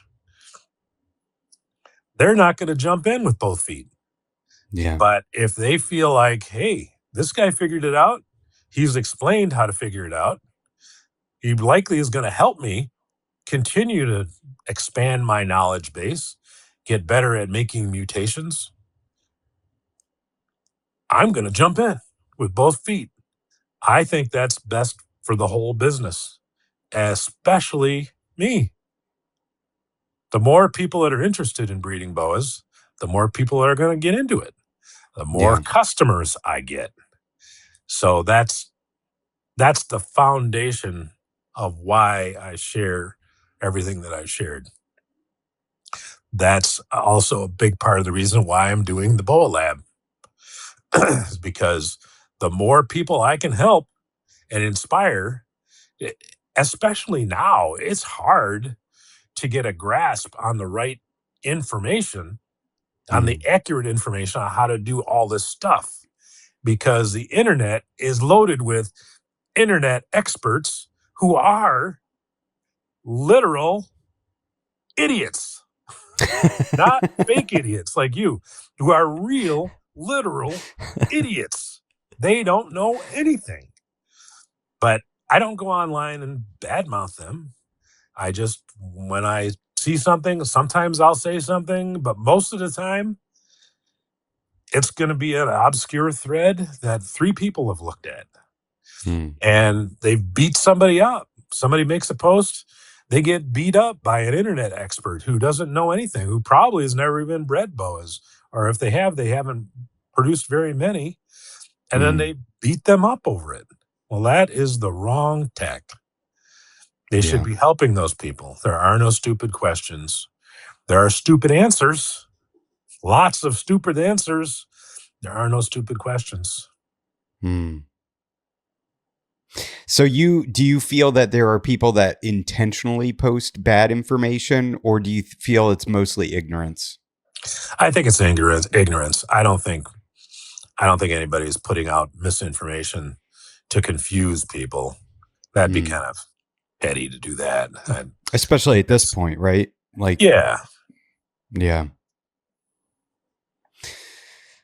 Well, what I want to ask about your wife, and because I know you said that you and her have been together for a long time, and I've been with my wife since I was 20 years old, so 16 years now, and my wife is the most supportive person in my life, and has pushed me to do this and keep snakes and do things that bring me happiness, and and a sense of purpose. And I'm assuming that your relationship with your wife is similar. And I'd like to hear about Yeah. what role she's played since the beginning. So my wife lets me do what I want, basically. Yeah, I spoil my wife rotten. I do anything she wants, short of selling my snakes, to get rid of them all. And she has allowed me to make all the business decisions that I've made because it's all worked out. Not every single individual decision is a profitable decision, but overall, it's all worked Mhm. out. We've been married for 46 years. She worships the ground I walk on, really. She is the love of my life and my little munchkin. She's, half the size that I am,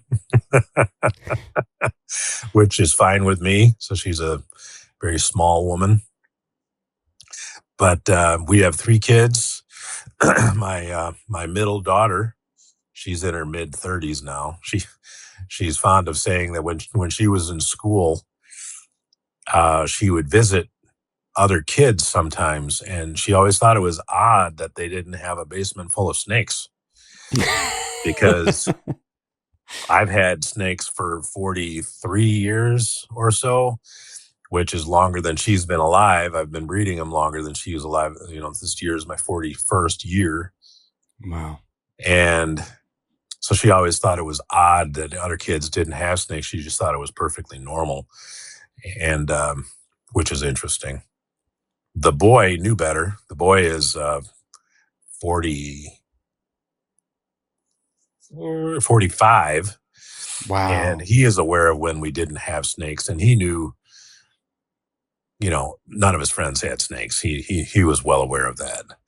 Yeah. When we lived in the first place that we lived in Minnesota, he was never allowed to have the neighborhood kids come into the house because they had a lot of snakes.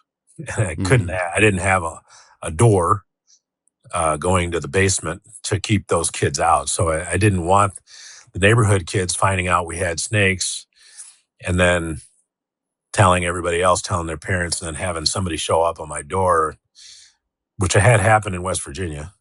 I can tell that Mm. story if you want. Yeah, But sure.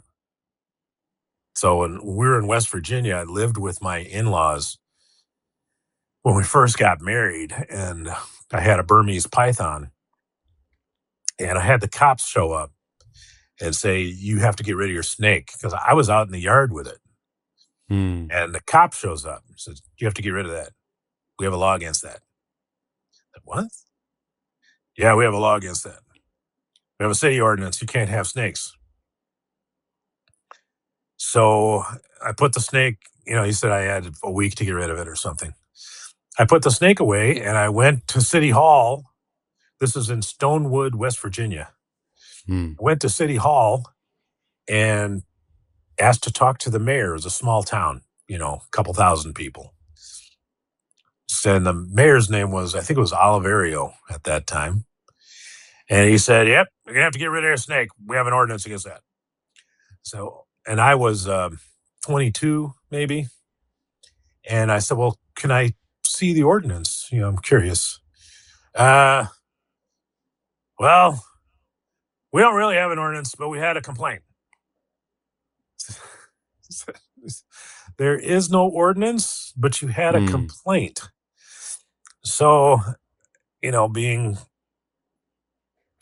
I guess, maybe a little bit autistic and seeing life in black and white, I saw it as you either have an ordinance or you don't. Why are Mm. you bothering me? And I didn't say that because I'm not an idiot. I'm not Mm. stupid. Uh, Being blunt, you get more with honey than you do with a club. Yeah. So I said, "Well, I don't understand. I just got this snake. It seems to be perfectly fine. I'm not hurting anyone with it. I keep it locked up in a cage. I don't see why I can't keep the snake." He said, "Well, you have to bring it before the city council." which is baloney, because the only way they could make me get rid of that snake is if they actually had an ordinance. And it is Sure. against the law to make an ordinance to curb the activity of one particular individual. That is unconstitutional. Mm. And so I said, okay, well, let's come before the city council. So I came before the city council. I had done some research. I brought my research with me, and I made my case to the city council, which included like 6 people and the mayor. And I made my case that my Burmese python wasn't going to hurt anyone, and they shouldn't have a problem with it. And then the city council voted, and they voted unanimously to leave me alone. Nice. The mayor told me prior to the city council meeting that the person that had complained lived down the street from me. And they weren't particularly afraid of the snake. It was a woman, but they didn't like snakes. That woman was married to, wait for it, one of the people on the city council. Oh, wow. Who voted with me. Wow. I don't know what kind of a price he had to pay, but that was my first run-in. So I knew from then forward, you don't go outside with your snake. Yeah. Because somebody might not like it and you might win, but you don't want that fight. You don't want It's that not worth the battle. headache. Yeah. I just mentioned this in a video that I just posted. Don't go to the park with your ball python around your neck, jackass. Keep your snake at home. You don't want to invite problems. Most of the time, when people have problems with their town or a law has been passed, it's because some idiot has gone out and scared the neighborhood with a big snake. That is the source of most of our problems. No individual person has ever been harmed by their neighbor's pet other than dogs and sometimes cats. Never happened because a neighbor had even a tiger or a lion. Never. Or a big snake. We wouldn't have any laws restricting our keeping our reptiles or our pets if it hadn't been for somebody doing something dumb. Yeah. So I'm a charter member of USARC. I was involved with USARC before we started from the very beginning. My primary motivation in becoming a member of USARC is I feared that we would get members that were imbeciles and would shoot from the hip and say dumb stuff. Sure. Fortunately, we never had any members like that. That was good. We don't today. Now it's very professional. We have Phil Goss is our president. Yeah. And he does very, very good work. We would not be here if it hadn't been for the donations of Gary Bagnall early on, who gave USARC $100,000 a year. Jeez. Enabled us to pay Phil Goss a salary to pull him away from. He had originally worked at ZooMed in sales, and now does tireless work for USARC. So USARC is constantly putting out fires, wins almost all the battles that they get engaged with to save us, save our industry. I can't even remember what your question is, but I chased that rabbit a long way, didn't I? Yeah, I can't remember either, but that was good because I was going to ask you about USARC. So now, we covered it.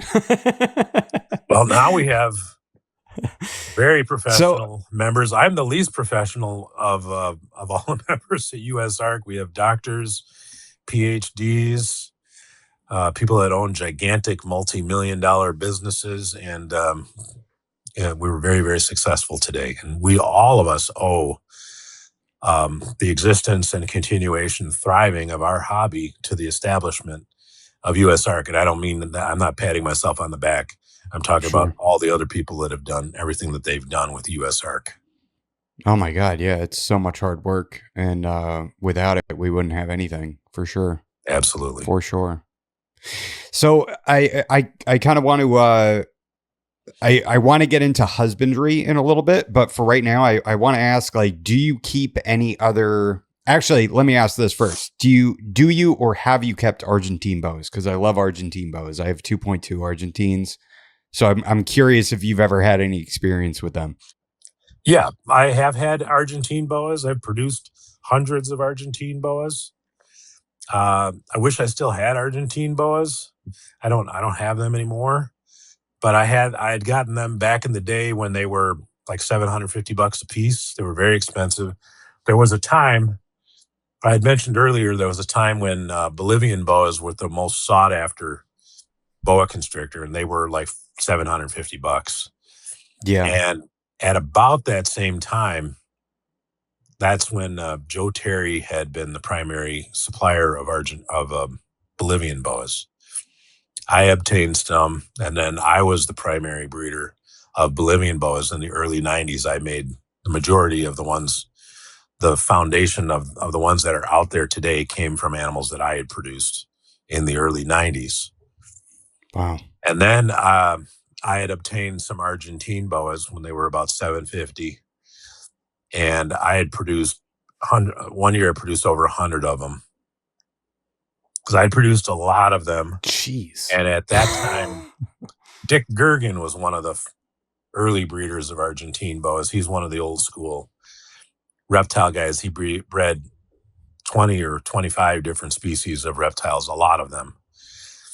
So yeah, I had Argentine boas, Bolivian boas. I also bred Brazilian Amarelli. I only bred them once. And I have only bred one other species, and that was, what was that species? What is it? Oh yeah, ball pythons. Oh, wow. I was just pretending. So in 1989, I bought a pair of ball pythons for my son for his birthday. He wanted some ball pythons. And I set them up in one of my boa cages, the pair, in a 2x2 by 4 foot cage. And they ate rats. You know, they did well. They were fresh imports. They were breeding in the bag when I got them. Jeez. And one day I noticed that the female had laid eggs. And I wasn't trying to breed them. I just kept them together, and she laid eggs. So I had to incubate the eggs, right? So I took a Tupperware container with a lid, poked a couple of holes in it, and then I took a bowl, like another Tupperware bowl. The container was like a Rubbermaid tub. You know, it had a little Mhm. size to it. And then I took a Tupperware bowl from my wife's kitchen, the saint, my wife, and I put these 6 eggs in the Tupperware bowl, and I set that Tupperware bowl on a plate, and I put water in the bottom of that Rubbermaid tub, and I set that tub like halfway on the heat in the same cage where the ball pythons were, Hmm. and I left them. And then in about 2 months, I had 6 little ball pythons crawling around in that Rubbermaid tub in the water, you know, and hanging on the Wow. bowl and the eggs. So just let's get this on the record. So 1989, the Boaphile bred ball pythons, only once. But prior to maybe every ball python breeder on the planet, but Bob Clark. So just, we should know that. Noted. That's the only other species I've ever bred. Wow. And that was a complete, I mean, it wasn't an accident that I tried to incubate them, but I wasn't trying to breed them. They were just normal ball pythons. And I was thrilled. It was exciting. I had those little ball pythons. They're so cute. Little baby ball pythons are such adorable little things, and they just sit there in your hand. The adults were a different story. Those things would nail you, and that's a painful bite. It's much worse than a boa bite. The same size. These were nasty ball pythons. But yeah. But Argentine boas, yeah, I produced a lot of Argentines. I don't think I ever produced an Argentine slug. I produced a lot of Colombian slugs. I may have produced more Colombian slugs than anyone on the planet. But along with what that, do you think that? Oh, sorry. Go ahead. But along with that, I may have produced more Colombian boas than anybody on the planet. But part of producing babies is you're going to make slugs. You're going to have slugs. Sure. It's just invariably. So, what advice could you give me for when the day comes that I pair my Argentine boas? So the Argentine boas are the only boas I ever cooled. So my Argentine boas, I did keep in cages on the floor, and I turned the heat off completely for about 2 months on the Argentines. I didn't feed them during that time. So I did that, corresponded with our seasonal change in North America. So I cooled them down in like November and December, and I could only get their cages down to about 70 degrees. So males and females, and I never had any respiratory issues. 70 isn't very cold. If you look up the weather in Argentina, where they come from, it gets very cold, colder than 70. Yeah. So they're the only ones that I ever cooled. I think you could make the argument that Argentines, for sure, 100%, and that southern Brazilian Amarylli, which we don't have very many of in the U.S., those are very rare, that they should probably be cooled. I didn't cool mine when I bred my Brazilian Amarylli. They bred in spite of not cooling them. Some of the Central American stuff, I don't think it hurts. It probably helps to breed them and cool them. But the Argentines, and then I just warmed them up, and then they just were kept the same way as I kept Colombians, pretty abruptly. And with the male and with the females, he would just breed them, and boom, you get babies, and then gestating them, keeping them warm enough. Basically, I let the females tell me what temperature the cage should be, which is how I've always done it.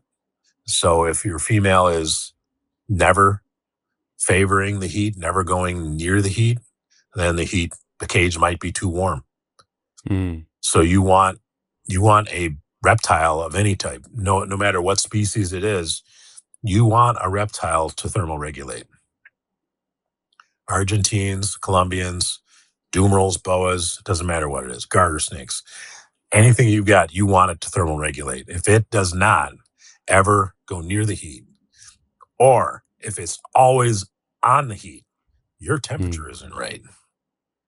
Because the natural thing to do in life for a reptile is to get on the heat and get off the heat. Go into the sun and go out of the sun. If they don't have the opportunity to be in the sun, which they do not, unless you use lights for heat, which some people have. I remember Peter Call did that for years. All of his cages had lights, which is how he heated the cages. I never did it except for that first cage. I never used lights. I used human heating pads early on, and then went to heat cable, and then went to FlexWatt, which is how I heat now. I don't use FlexWatt brand anymore. But yeah, so at any rate, Argentines are easy. I used to joke that all I had to do, Argentines were kind of like Hog Island boas. I used to joke with Hog Island boas that all I had to do was take the male and walk by the female's cage with the male a couple of times, and she's grab it. They were very easy. That's how I ended up with 2 kids, actually.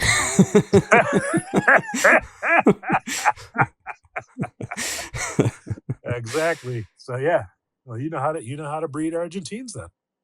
Well, hopefully one day I'll make it happen. I'm, my big fear is that I'm going to, because I really love my female Argentine. She's an incredible animal. I'm sure you've had the experience where certain animals kind of stand out amongst, tens or dozens of animals that every now and then there's ones that just seem to just act different and behave different. And she's one of those animals. So I have a lot of apprehension about breeding her that it may be deleterious for her health, or I mean, that would Yeah, destroy me, 100%. That's a very real issue. So if you want Mm. your boa to live to be 20 years old, do not attempt breeding. Oh, geez. I mean, I've had boas live 20 years old that I bred, but the average is not going to be 20 if you're breeding them. Mm. So females, it's probably not the case in the wild. There are a number of factors. So a female boa in the wild can probably escape a male if the male is pursuing her. She can probably get Mm. away where he can't find her, get in the water, swim away. He loses the scent. A female boa that becomes gravid in the wild, when it comes time to have babies, what does she do? Well, she sits down someplace and she squirts out the babies. But what does she do afterwards? Well, in a cage, there's not very much she can do. She can crawl around. If you have a shelf, she can hang from the shelf. She can let her lower body hang from the shelf and maybe be able to poop out slugs that didn't come out when she gave birth. In the wild, she can go to a river and she can swim vigorously.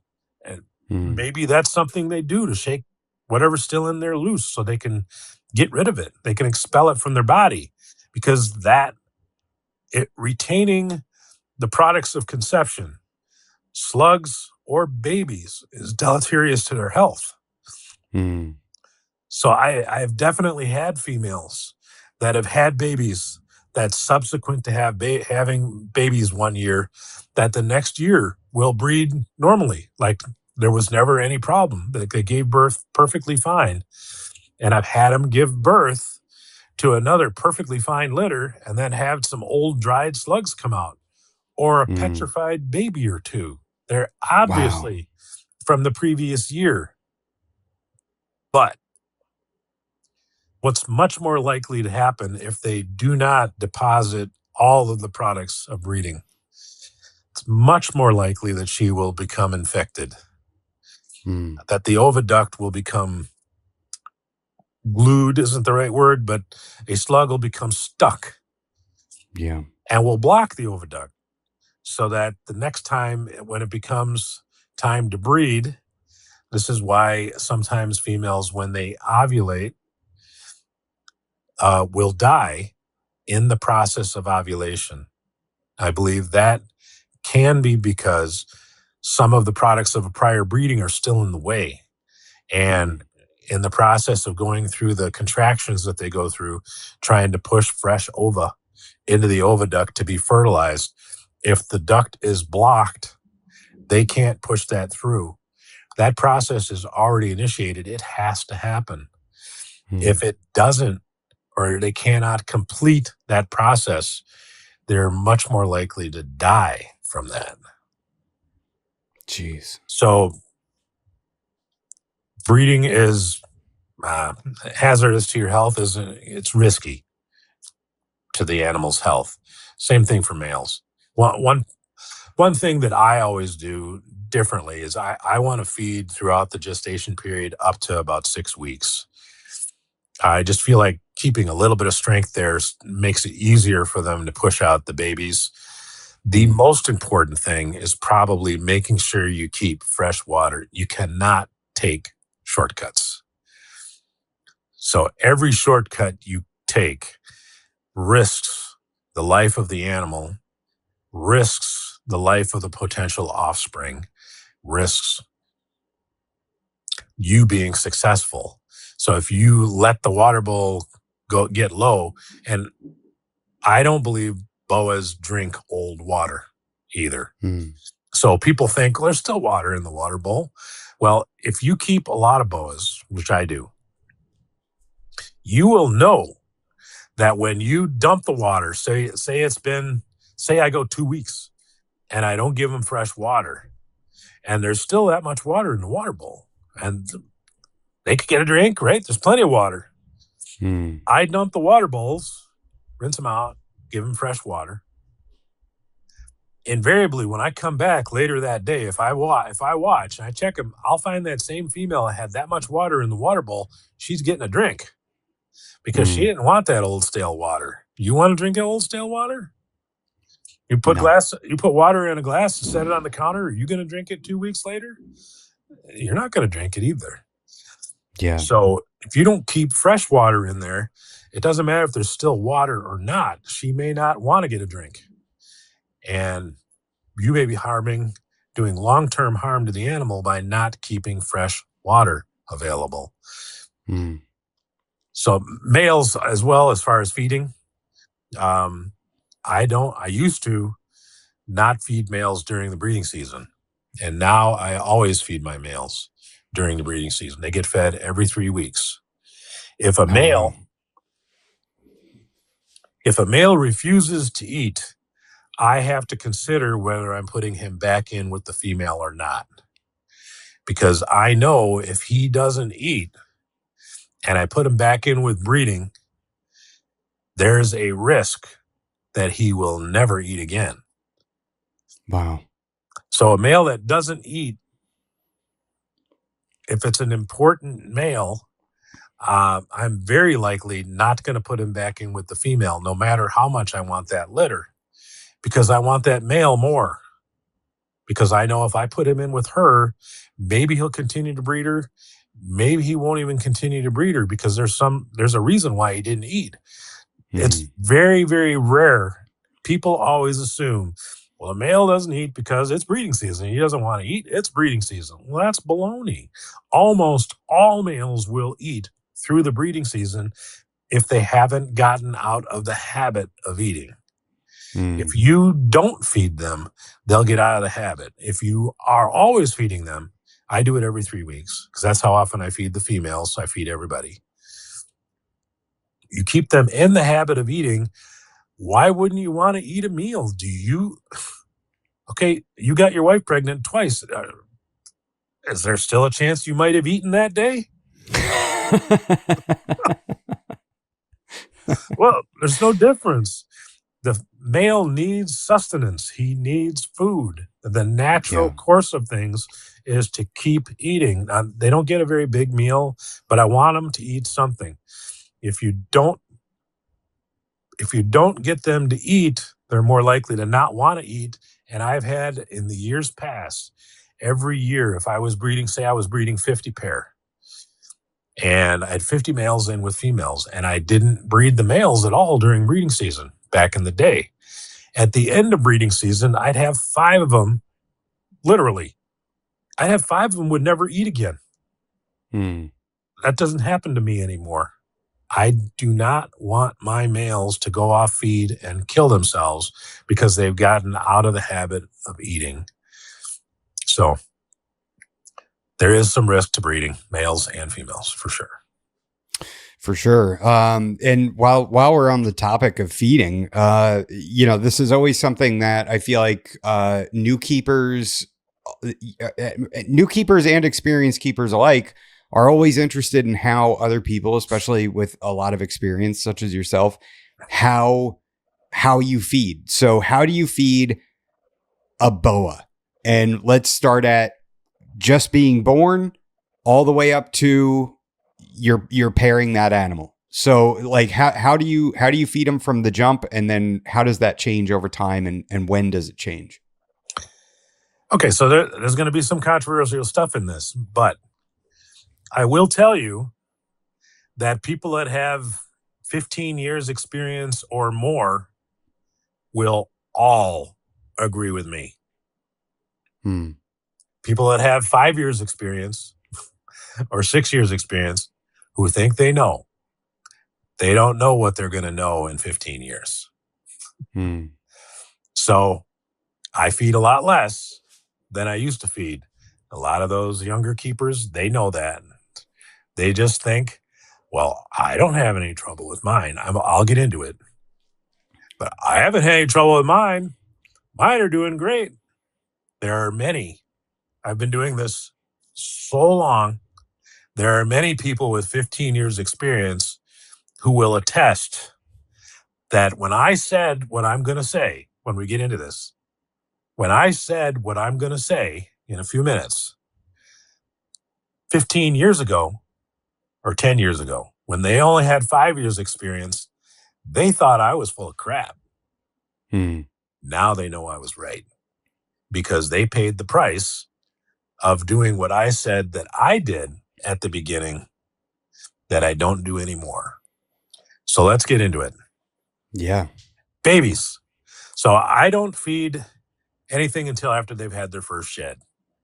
My typical way, this is mainly because I don't raise anything live anymore. So I have, and I don't have easy access to live. I have easier access than some people to live, but I don't have simple access to live. So I have a friend who raises mice who lives 2 hours away, who I can drive up there and pick up as many mice as I want to anytime I need them.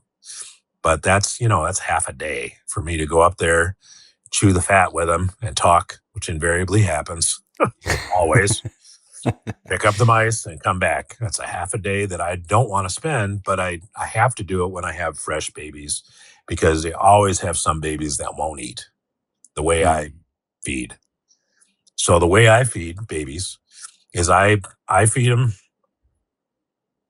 small mice that are about the size, the body is about the size of my pinky. So that's bigger than most people feed their first meal, probably. Most people are feeding like fuzzy mice, which is too small, in my opinion. It's not how I do it. It's not the wrong way. My way isn't the only way. And that goes for everything, by the way. Because I do this in videos all the time. I'll tell people how I do it. And then, somebody at home watching, oh, you're wrong. This is how you do it. I did it this way. It's different. So you can do it any way you wish. This isn't the only way. So I feed them medium mice that are about that big. They're frozen thawed. I like to get them warm. I typically, babies are born in the spring. So I have a solar heated van just sitting in the sun. And I use the van, it's my truck. And I'll spread out the mice in there and I leave them in there to get warm. And when they're warm, I bring them in while they're warm. And then I drop them in the shoe boxes, one in each shoebox, because all the babies are kept individually. And I don't hand them to them. I just drop them in. So say my first feeding, I'm feeding 100 babies. I drop in the 100 mice. It's fast. Doesn't take much time. If I handed them to each one with a hemostat, that takes a lot more time. So, and I don't want to get them in the habit of requiring me to hand it to them because I want to be able to do it fast because I have a lot of stuff to do. So I drop the mouse in. I wait till the next day and I check them. If they didn't eat, I mark that they didn't eat. If they ate, I don't have to mark it. So it's more important for me to know who didn't eat and assume that they ate if I didn't mark it. Then I know, okay, I've got to warm up mice again that day, and I've got to come back with a mouse, and I've got to get in their face with it to try to get them to strike it because they not only need it to be warm so they can feel the heat and think it's alive, they may need it to be jiggling so they think it's alive because it's moving. And I try that. If they won't eat it, then I'll antagonize them with it, poke them on the nose, chase them around with it, trying to get them right on the nose. Sometimes they will strike at it and then wrap. So it's called slap feeding. So they do it a lot with venomous species. You have to do it to get them to eat. So I found it works with boas too. Not always. but I'll poke them around with it, chase them around a little bit. And if they won't eat, then I just lay it down right next to them, close the drawer. Wait till the next day, check them again. If they ate, then I know it's good. If they didn't eat, then I mark it again. They still haven't eaten. So now I know on 100 babies, kind of a typical result would be between 10 and 15 will not have eaten. Now I have to make a trip to Kansas City and pick up mice. Then I have to drop in a live mouse, and I have to keep an eye on them so the live mouse doesn't eat the boa. But that usually will get them to go after it and kill it. Not always. Some of them are a pain. So that's how I feed babies. And typically I feed about every 10 days. Okay. Eventually, in a few months, I can go to every 2 weeks. The meal I'm giving them is relatively large. I don't feed the little teeny tiny meals. So, a medium mouse that big to a newborn baby, that's a pretty good sized meal. It puts a lump in them. And by the time they get to be a year old, my babies are only going to be probably 26 inches, most of them, maybe 28 inches. So they're not very big. Now, the exceptions to that would be the ones that I've put into a keeper rack that I might want to breed ASAP. So those are only going to be the males that are going to be the bigger ones. My females are still going to be 26, 28 inches, typically. My males, I might have getting closer to 3 feet because I've fed them more or larger meals to get them up to about 3 feet.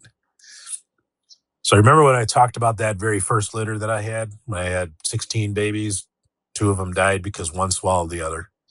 I had 14 babies when I was passing through Chicago, moving to Minnesota from West Virginia at the end of August.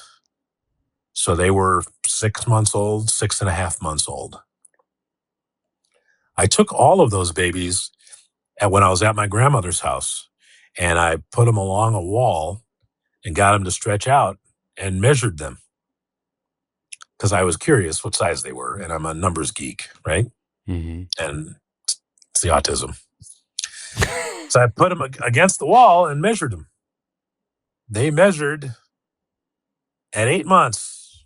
Are you ready? 43 inches. Whoa. 3.5 feet. Jeez. Average. So the biggest one was well over 4 feet. Holy cow. And that one I named Big Baby. Of course, Big Mama, Big Baby. Big Mama and Big Daddy's biggest baby was Big Baby. I did breed her, by the way, when she was 2.5 years old. Whoa. Got one litter out of her. When she was 2.5 years old, she was about 7 feet, which was way too big. I was with these other guys who are 5 or 6 years into this, and they know better.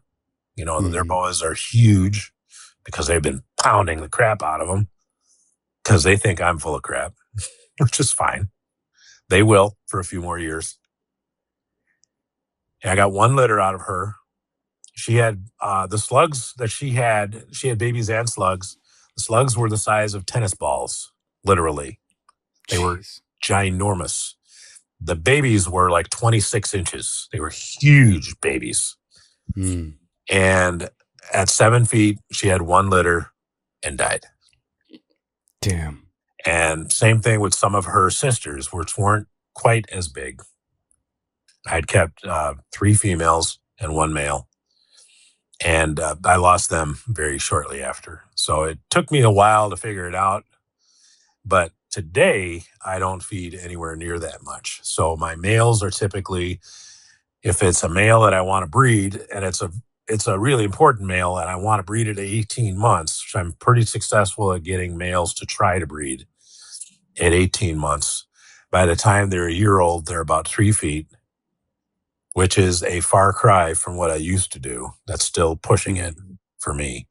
My females are only going to be 26 to 28 inches. I'm not in a rush on the females. I did a video about this the other day as well. I had a graduation day video or I moved more than 40 females into breeder cages that were all about 4 to 4.5 feet. These females are between 2.5 and 7.5 years of age. So some of them are almost 3 times as old as some of these other younger females that are about 4 feet.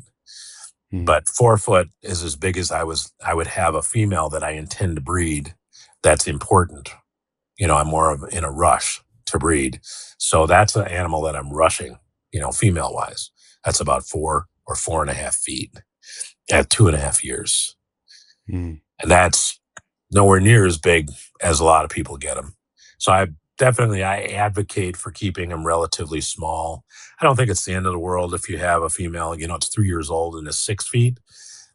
It is if it's a VPI, because that animal's not going to be 7 or 8 years old someday. She's never getting that old. My experience is it's just not going to happen. If it's a visual albino, call or sharp, and you have it 6 feet at the end of 3 years, it's probably going to be okay, but you're probably not going to be breeding that animal when it's 10, because it probably is going to have some kind of a complication. The most important thing in growing a boa is its first year. So if at the end of the first year, you've got it up to 26, 28 inches, and then you start pushing it more, that's not anywhere near as detrimental as if you've got it up to 4 feet at the end of the first year, because it's going to grow exponentially with those big meals. That first year, you're really going to be stressing the system, the organs, which isn't near as detrimental to them. If they've already got some size and some age on them, they're not going to be growing at the same fantastic rate as that first year if you feed them too much. Yeah. So most of my yearlings, I'm feeding about every 2 weeks. My females that I just moved into breeding that are 2.5 years old or up to 7.5 years old, they're like 4.5 feet. Right now, I'm feeding them about every 10 days. They're going to grow a lot between now and September. Some of them are going to grow probably 8 inches, which is a lot. They're going to be over 5 feet, which is big enough to breed. But then once I've gotten them up to this size for breeding this fall, then they're going to go to every 3-week feeding, because that's how I feed all my adults during breeding and not during breeding. The last couple of months, my breeders will be fed a little more often, maybe every 2 weeks, because I want them to go into breeding season thinking that, I've got plenty of fat reserves and I want to breed this year. They're not actually thinking that, but their body is going to tell them, yep, we've got plenty of food on board. We've got plenty of fat. We can develop egg follicles. And I don't have a lot of female boas, period, that I feed more than one item. Okay. So I have most of my males are under 4 feet, and a lot of my males have never eaten anything but mice. So I've got 3.5 foot adult males that are 7 or 8 years old that have only eaten mice. So wow. During the breeding season, they'll get like a large adult mouse. In the off season, especially after breeding, they typically have lost some weight. They're a little more lean. They'll get a jumbo mouse. Tend to feed a lot of jumbo mice. I think jumbo mice are very healthy for them, better than like a small rat, and better than a small rat is. My adult females, these females that are up and coming, that I just moved in for breeding, that are 4.5 feet, they're getting large rats like every 10 days. It's a big meal for them. Definitely puts a lump in them. Yeah. And then my bigger females that are 7 feet, and might be 6 years old or older, they've been big enough to breed for a while. If they're 7 feet, they probably haven't bred yet. Yeah. If they've been breeding, they're probably only 6 feet. and they'll get a jumbo rat. I have half a dozen female Peruvians. Those animals are getting 2 jumbo rats. They're quite a bit bigger. They tend to want Yeah. to run larger as well. I have some females that are bigger, that are about 8 feet, that have not been breeding for me. They have to have a bigger meal because they're just a bigger animal. So Mm. generally, if they breed, they self-regulate and keep themselves a little bit smaller. And if they're not breeding, they just continue to grow. They just grow and grow and grow. And I don't want any 10-foot females. I've got some Peruvians that are going to be 10 feet before too long, which is okay. So I'd rather keep my females smaller and keep my litters smaller, because the females, if they have a smaller litter, they recover a lot quicker Mm. than females that have big litters. If they have a big litter, it can take 2 or even 3 years to get the weight back on them. I would rather have the opportunity to try to breed them each year. I don't breed. Most females don't breed year after year. They just self-regulate. They don't want to breed every year. But if they have Yeah. got the weight on them, I will try. Interesting. And now does that, so this feeding practice that you've kind of come to understand to be the best way to do it through, trial and error, and actually losing animals to more than likely feeding too much. Does this translate to both Imperator and your morph boas and your BCCs? Yeah. I ended up going towards smaller and smaller meals, less and less feeding, because it adds to the longevity of the animals. Plus, Mm. it improves my production numbers. So I would rather produce 70 litters from healthy animals that average less than 15 babies a litter than be pounding them and having to put 20% of my females in the freezer every year because they die, and having to pound and bring up more young females that will have bigger litters. But I'm constantly having to resupply animals because I've killed them off by overfeeding them and pushing them too hard. And litters of, when you're making, it doesn't matter if you're making a wide variety of different mutations and or localities or not. If you're making, some people make the mistake of making a ton of one particular not species, but subspecies or mutation, one project. So some people will make nothing but VPI stuff. Then it comes time to sell your babies. You made 200 babies. Everything is VPI. You go on Morph Market and you go to post your stuff. Well, there are a whole bunch of people posting a lot of VPI stuff, and you got more of the same. Yeah. Well, you're going to have a harder time selling all your babies. If you have 8 different projects, a lot of variety, you're going to find it much, much easier to market your animals and to move them. Same thing goes with litter sizes. So I have a lot of VPI animals and have a lot of different mutations in the VPI animals, but it is a small portion of my overall project base. When I make litters, if I'm going to make IMG VPIs, I'm not going to make a litter that produces 15 IMG VPIs of various projects or various combos. I'm going to make 7 of them. But I'm also going to make some Nexus VPI stuff. I'm also going to make some IMG call stuff. I'm going to make some Labyrinth sharp stuff. I'm going to make a lot of different variety. So when I post stuff, I have a lot of different things to produce, or that I produce, that I'm going to post for sale. I'm not going to produce 6 litters in one project.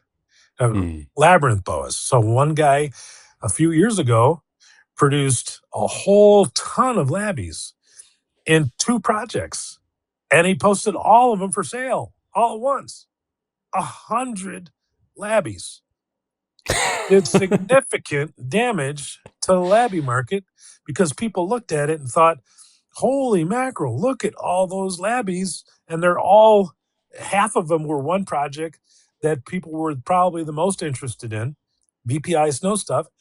Half of it was another project that people were probably the second most interested in, call red dragons.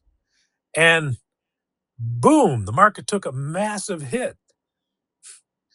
If they would have made labbies in 6 different projects and wouldn't have posted 50 of them for each project all at once, the Yeah. labby project would still be chugging right along, would be fine, because I wouldn't have killed it.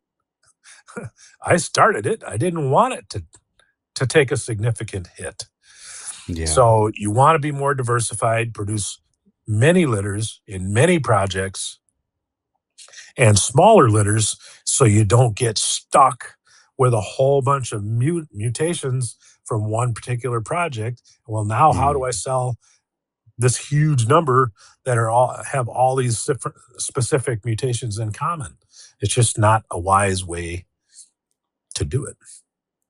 And it has to just take a higher impact on the animal's body too to be a huge litter as well, right? Absolutely. Well, the big litters are a lot harder to recover from in terms of just gaining back the weight. Probably harder work passing all of that too. You know, if you're a female and you're gonna pass 12 babies and or slugs, obviously it takes less energy than passing 25 babies or slugs. So there's a much, much greater likelihood that part of what she produced is going to be stuck in there if there's 25 of them to pass than if there's only a dozen. If you bred boas, you'll know that the female a lot of times is very, very exhausted after she's had the babies. Some of them, they seem to have a hard time just lifting their head. It's a lot of hard work. If you wait a while, they recover, and then they have no trouble raising their head to defend themselves or defend their babies. If they have small litters, they're much more alert right after it's done, and they are ready to go because I've seen females give birth in 10 minutes, regardless of litter size. I've seen them give birth in 10, 20 minutes. I've seen them take 3 hours. And trust me, when it takes 3 hours, it's always because there's a lot of slugs. Sometimes there's some really big slugs, and they're just exhausted when it's over with. It's very understandable why there could be some more stuff in there that they hadn't been able to pass if there's a huge litter, if it takes a long time. What is the ideal cage size for your boas when they go into their breeding enclosure? What are the dimensions of that enclosure? I think as big as possible is ideal. So we're all limited. You know, nobody has the space to have an unlimited cage. If you had a 6-foot female in an 8-foot cage, that would be great. I don't have any 8-foot cages. I have had 8-foot cages. I don't currently have any 8-foot cages. My cages are all 421Ds, the cages I built from Boaphile Plastics. I have 100, let's see. Probably have 80 cages that are 2 feet by 4 feet. And then I have about 80 cages that are 2.5 feet by 4 feet. Some of those cages have a shelf in them, which really dramatically increases the total floor space. Even the cages with a shelf, that's getting pretty tight, on a 10-foot female. That's kind of, less than ideal, I think. It would be nice to have them in a bigger cage. The smaller cages that are only 2 foot by 4 foot, I pretty much don't keep anything that's bigger than about 6.5 feet in there. You could keep an 8-footer in there, would be okay, but less than ideal. And as a rule, I keep anything that's bigger than about 6 foot or 6.5 foot goes in a 30-inch by 4 foot cage. Okay. And what are your I know we kind of already touched on sort of your ambient temperature in your basement, but what is your hot spot actually set to on your thermostat? Thermostat is typically like 92. Okay. And the most important thing isn't the number, it's the behavior. Mm. So the female is on the heat and off, on the heat and off. If she's never on the heat, the cage might be too warm. And this time of year in the summertime, I think the basement is probably a little bit too warm. Mm. Not to the point where it's unhealthy for them, but most of my females are not getting on the heat at all in this time of year. I know they would rather it be 78 in the room, but I can't really get it down to 78 without going to extraordinary means, which I have not done. The main reason why I don't make it cooler in there is the air conditioner sucks the humidity out of the room. Sure. I don't know what it would do. If I suck all the humidity out of the room, does that trip them over and make them go into a cycle too soon? Because I don't want them going into a cycle in July. I don't want that. I don't mind if they go into a cycle, in September-ish. I'm going to put my males in earlier this year than I typically do, which is going to be like the third week of September. But I don't want them cycling too early. So I have to do what I have to do. I have one air conditioner down there, and sometimes I'll turn it off during the day and just run it at night, so it brings the temperature down just a little bit. It only makes a difference of about 3 degrees, but I know it's significantly less humid. So I definitely make sure I keep my water bowls full. I use a large water bowl with a 48 ounce deli cup in it, deli dish. There's a lot of surface area for humidity to try to keep the humidity up, because I don't want to accidentally mess up their cycling. Yeah, what you're doing is clearly working, right? So you you don't want to change too many things, and yeah, that makes me wonder if because I know you said earlier, like, you don't really cycle the temperature, but it seems like you do. It's just you're not putting in that effort, right? Like you're not sitting there thinking, right, I need to do X, Y, and Z. It's just, you're just going with the rhythm of the weather outside and how it's impacting the ambient temperature. Right. I do light cycle. Okay. So when we moved to Missouri 11 years ago, I knew I was moving into a basement without windows. I mean, I have 2 window wells, but you couldn't even climb through the window wells. They're so small. And one of them is behind cages. The other one's in the baby room. They provide no light, basically. So I have lights. I have LED light bulbs on the ceiling every 8 feet. And I have all of that set up on a timer. And the timer I adjust manually to roughly mimic what would happen from the light cycle if I had windows. So in all the places I lived prior to this, which was the first 30 years of breeding boas, I had windows, lots of windows. So I didn't have to do anything with lights. I just never turned the lights on after dark, and the light cycle came in from the windows. So now it's on a timer, and right now it's the longest day length of the year, because the longest day of the year is June 21st. We're just, less than 2 weeks past that.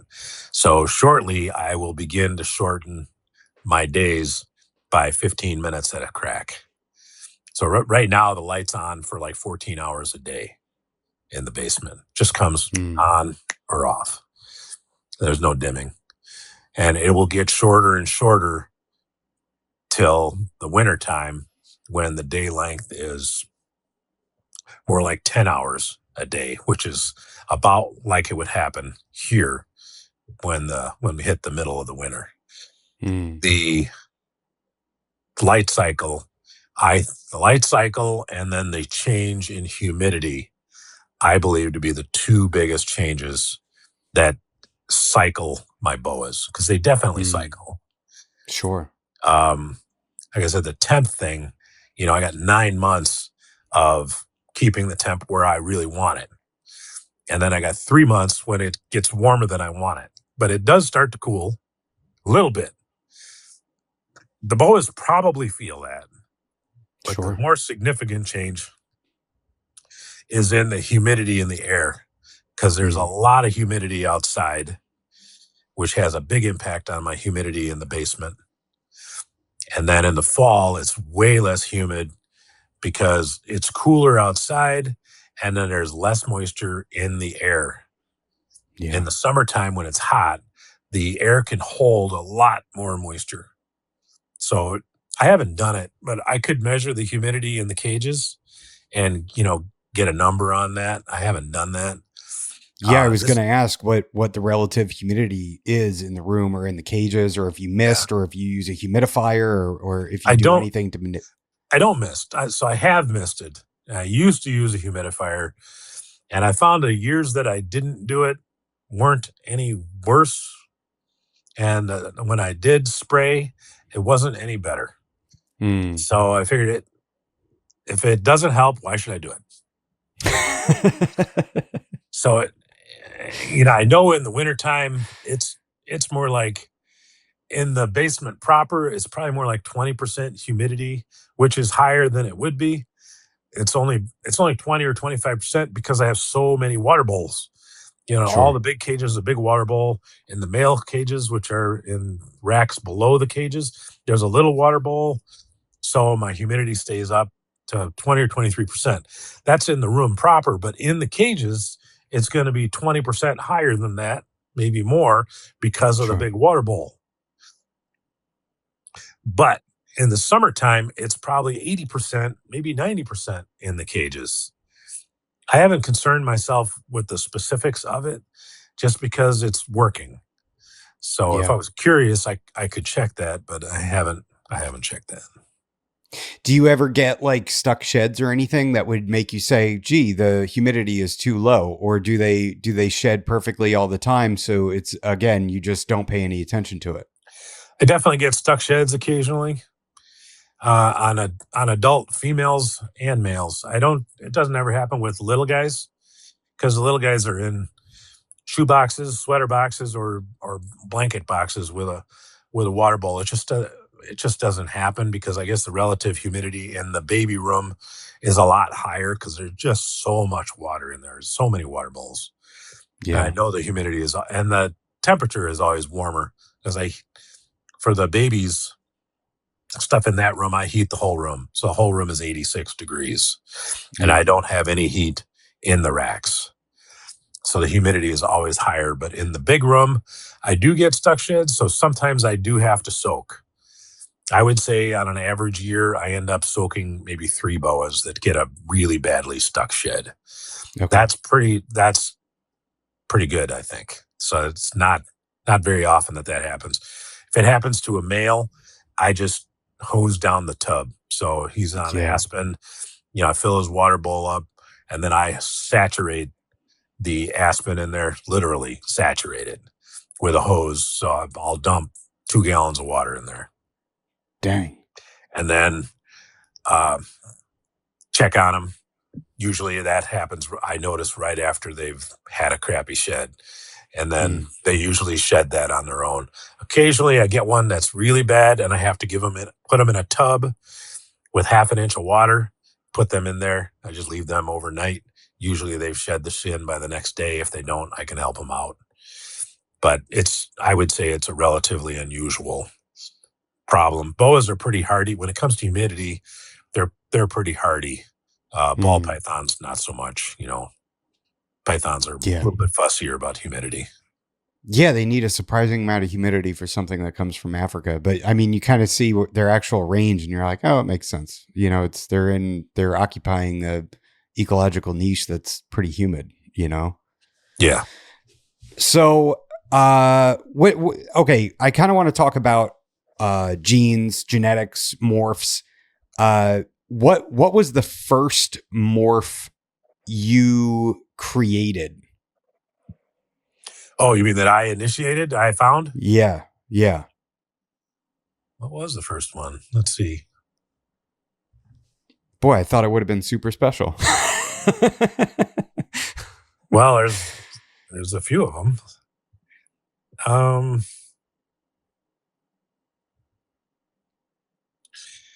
So the Prodigy boa, I didn't make the first one. So the first one was made by Clay English, but he made it with a female that he got from me. Hmm. So I'm kind of latching myself onto that puppy. Mm, So a female he got from me and a male that he got from off a king snake that came from California. okay.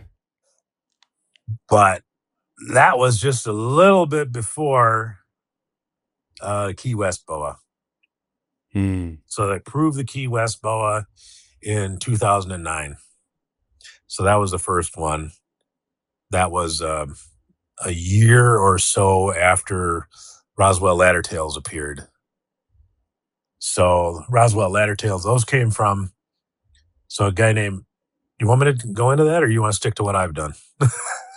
No, go into it. Yeah, All yeah. right. So a guy named Todd Smith in California bought an albino, a call albino, and bred it with a Suriname.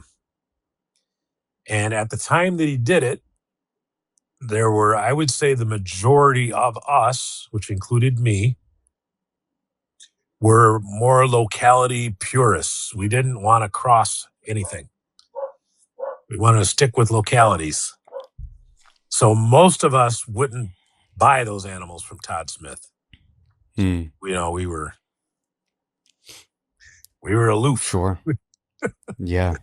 We didn't cross localities.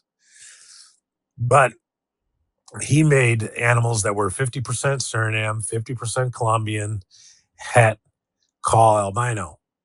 The animal that was a Suriname, coincidentally, had a strongly connected pattern. And so some of the babies that he produced had a strongly connected pattern. He did not know it, but he made the first Roswell Laddertails, Hmm. technically. But he didn't know it. He sold those babies as 50% Colombian, 50% Suriname, het, call albino, in an effort to make albinos that had better tails, Hmm. had the Suriname influence. A woman bought some named Heather Martin, and she picked out two females and a male that had a really strongly connected pattern. Not planning on that she found a new mutation or anything. She didn't know it. She just wanted to make nicer albinos. She bred the male to both of his sisters and had super Roswells come out, or what she just ended up calling Roswells, super version. And it was somebody else. It might have been Tracy Barker that put her finger on it and said that the animals with the connected pattern are het, and the ones that were super stripy, the Roswells, were the super form of that het. Hmm. At least Tracy is the first one I can remember saying that at the time. And that was a new mutation at the time. So it was within a year, a woman from Key West posted a picture of a Colombian boa, obviously a Colombian boa that had the same kind of pattern, connected pattern going all the way down, and posted it on redtailboas.com, only there, with the caption that said, "What the heck is this?" Hmm. So I think she suspected she had something, a mutation. I saw it. I immediately thought she was right. This was my opportunity, maybe, to obtain a new mutation that was like the Roswell Laddertail stuff, but was obviously Colombian looking. Hmm. So I set about obtaining that animal from her, which I eventually did. That was a very, very tedious process. She was very difficult to deal with. She only wanted ball pythons. I didn't have any ball pythons. So I ended up getting ball pythons from a guy named Steve Ham, who was a boa guy back in those days. And he doesn't have any reptiles now, but still he's a good friend. So I got ball pythons from him. I obtained this female from her eventually. And then I bred that to one of my own Pastel Dream Colombians. And she had 45 babies. This was back a while ago, 2009. So 17 years ago. And she was a big girl. And she had 22 had the Key West pattern. And boom, that was a new mutation Colombian. So that was the first one. Man, we're going to be here forever. I love herp history, and you've got so much of it locked away in there. I am building content for you, brother. Yeah, absolutely. I'm here for it. So I called it Key West when I first obtained it. She had obtained that animal from another guy who had produced it, who also lived in Key West.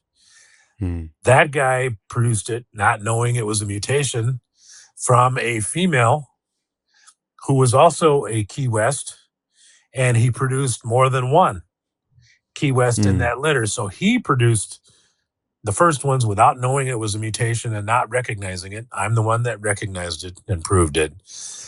His dad had produced the mother of my male when they lived in North Carolina from some Colombians that he just got in a pet shop. So he had produced the original one without knowing it. Wow. And I tracked all that lineage back to there so I could find out if there was Suriname in it or not, and there wasn't. But so that was a kind of an interesting process going through all that. But it ended up, it's incredible. I told the guy that produced it, his name was Zach Murray, who lived in Key West, and I told him, I deferred to him because he had made the male that I had. I told him, you can give it a name if you want to. I bred it and I proved it, but I'll let you name it because he had produced that male. So that's just kind of how I am. I like to give credit to where credit is due. He elected to just stay with the name Key West because it had kind of stuck. So we just stuck with the name Key West, and not that there were boas in, indigenous to Key West. There were not. There were no wild boas in Key West. They belonged to a guy who produced this particular male.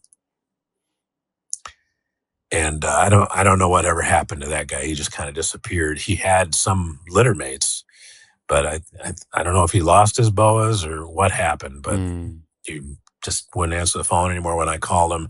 But the name Key West stuck, and so here we are. Now they're Key West boas. That's so interesting. There's so many morphs, and sometimes you're like, where the hell did that name come from? I have an orangegasm, and I'm like, how did we come up with that name, guys? Well, orangegasm is not a morph. Orangegasm is a bloodline. The hypo is a morph. All right, give me the skinny on it, because I've been thinking I've been looking at this the wrong way. Orangegasm is a name that Frank Martin gave to a particular bloodline of hypo. So have you heard of monster tail hypos? Yeah. Yep. So a friend of mine named Joel Dubé made a boa that he called the monster tail because it had a big, huge, monstrous tail. And she was very, very nasty. And he and I both agreed that we could not remember why he called it monster tail, if it was because of her attitude or because of her tail. Maybe both. And I bred a hypo to that female, and her babies we called, the hypos in that litter, we called monster tail hypos. The only mutation in the monster tail hypos was the hypomutation. It's a single gene mutation. In Frank Martin's orangegasm babies, the only mutation in that animal is the hypomutation. Orangegasm is the name of the bloodline. So if you had a hypo, for instance, you had a hypo and you bred it to whatever, something with some significant cool looking feature. Say it had a black head. Okay. Yeah. And the black head itself wasn't a single gene mutation, but some of those babies got dark heads. And you called them Dark heads. dark head Adam hypos. Yeah. Whatever. That would be the name of the bloodline, but the only genetic mutation in there is the hypo. So it's the name of a bloodline. Same thing with red rum VPIs. Red rum is a bloodline. It's not a mutation. So the VPI is the mutation. Red rum is the bloodline. It becomes more and more diluted as you breed it to other stuff. So orangegasm is the name of the bloodline. It's a little bit problematic. So I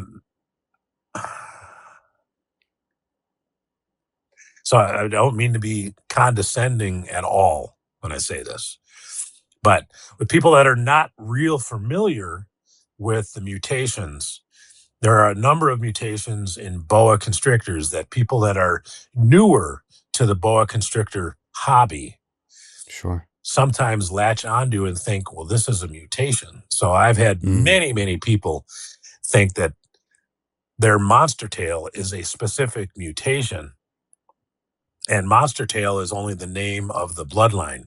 And I have to correct them and tell them the monster tail is the name of the bloodline. Hypo is the mutation. So I just have a hypo boa. You just have a hypo boa from the orangegasm bloodline. Wow. It is a distinct bloodline, but it's not. Otherwise, it would be two mutations, right? So you would, if you bred it to, it came from a litter with other hypos, and every single hypo in that litter, someone made and sold them as orangegasm hypos. So that wouldn't be the case if it was two mutations. You would only, if you had two separate mutations, like Motley is not a good example. Say arabesque and hypo. If you bred an arabesque hypo, that is two mutations. About half of the babies would come out arabesque. About half of the babies would come out hypo.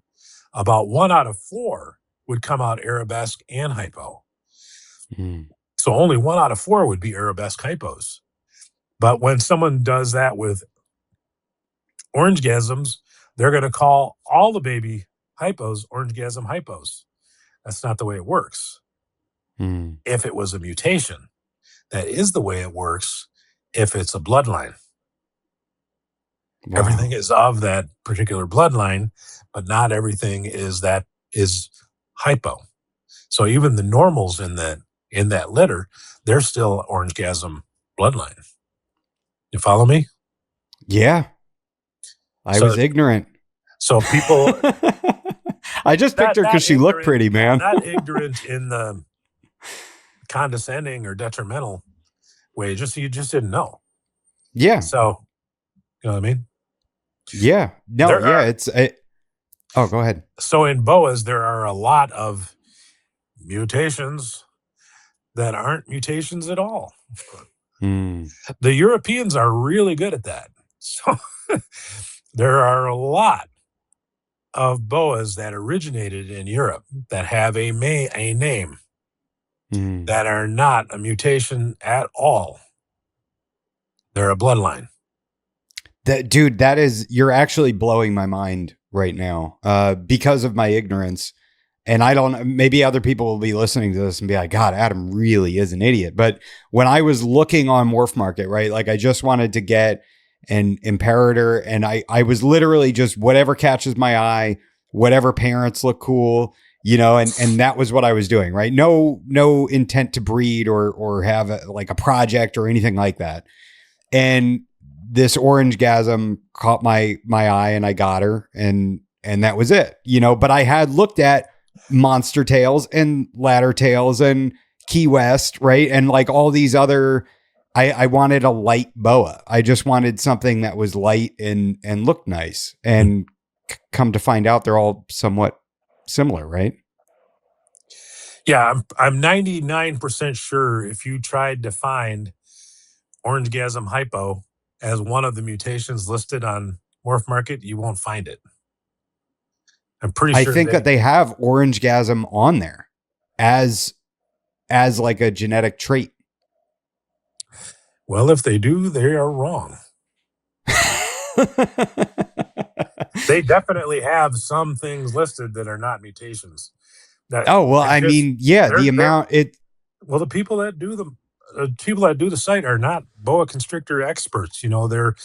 They're reptile guys, and they have a great website. It's great for marketing stuff, but they're not drilling down, and they're not even trying to be the police to regulate what stuff gets listed as a trait or not.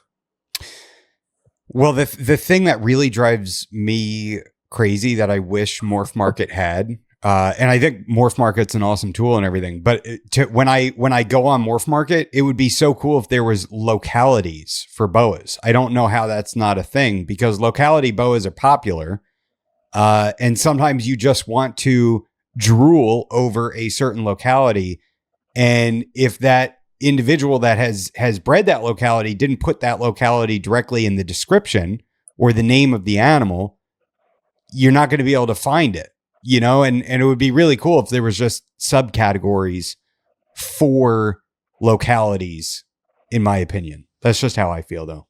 Well, I think they should have it for each individual locality as much as we know them.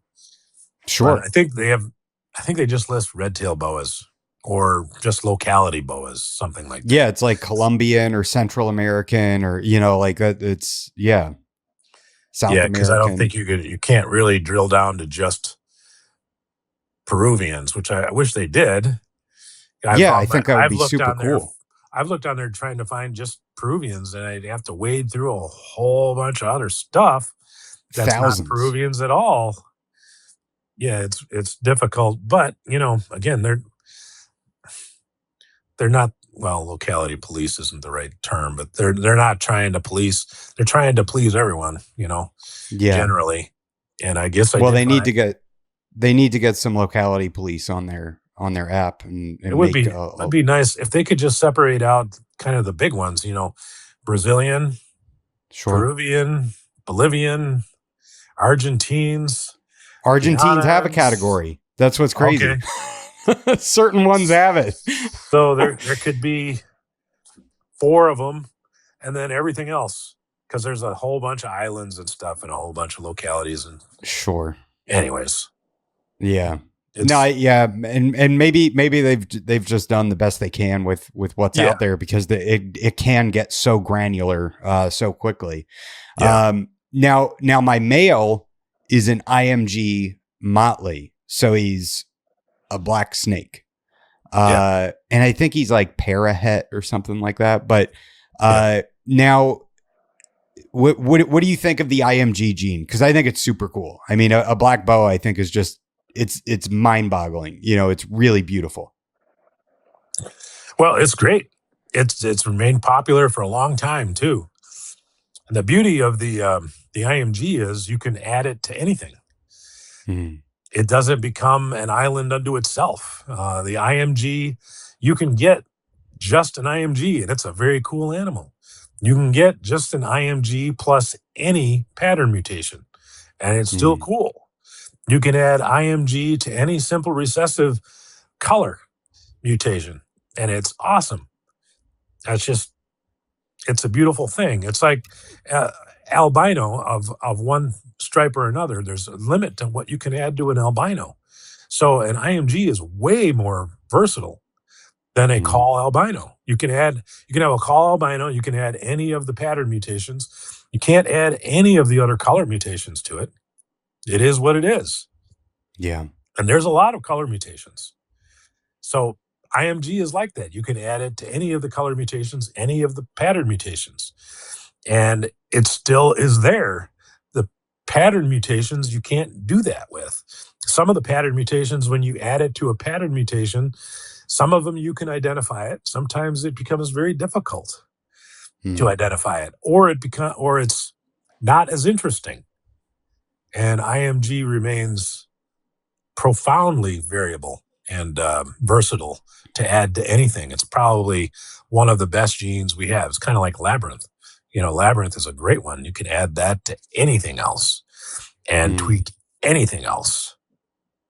So I'd say overall, Labyrinth and IMG, I think, are probably the two most versatile of the mutations that we have.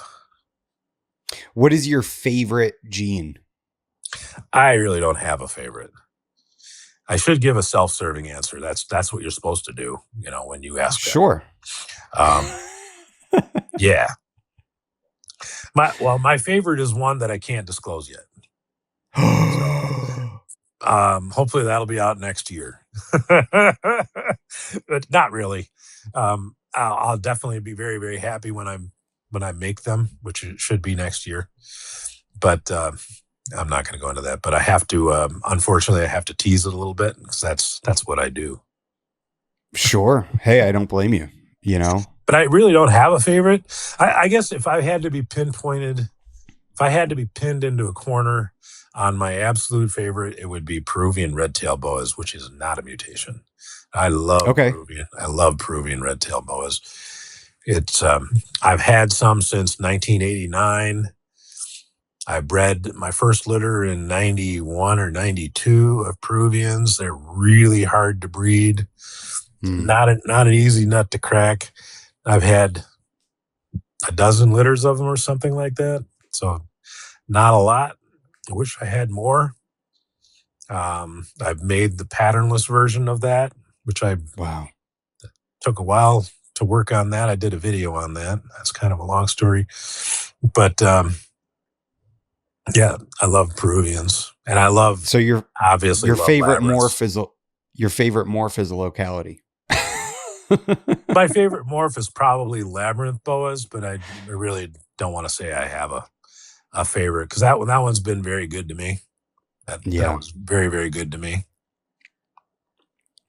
Right. But yeah, I love Peruvians more than Labyrinths. Don't tell anybody though.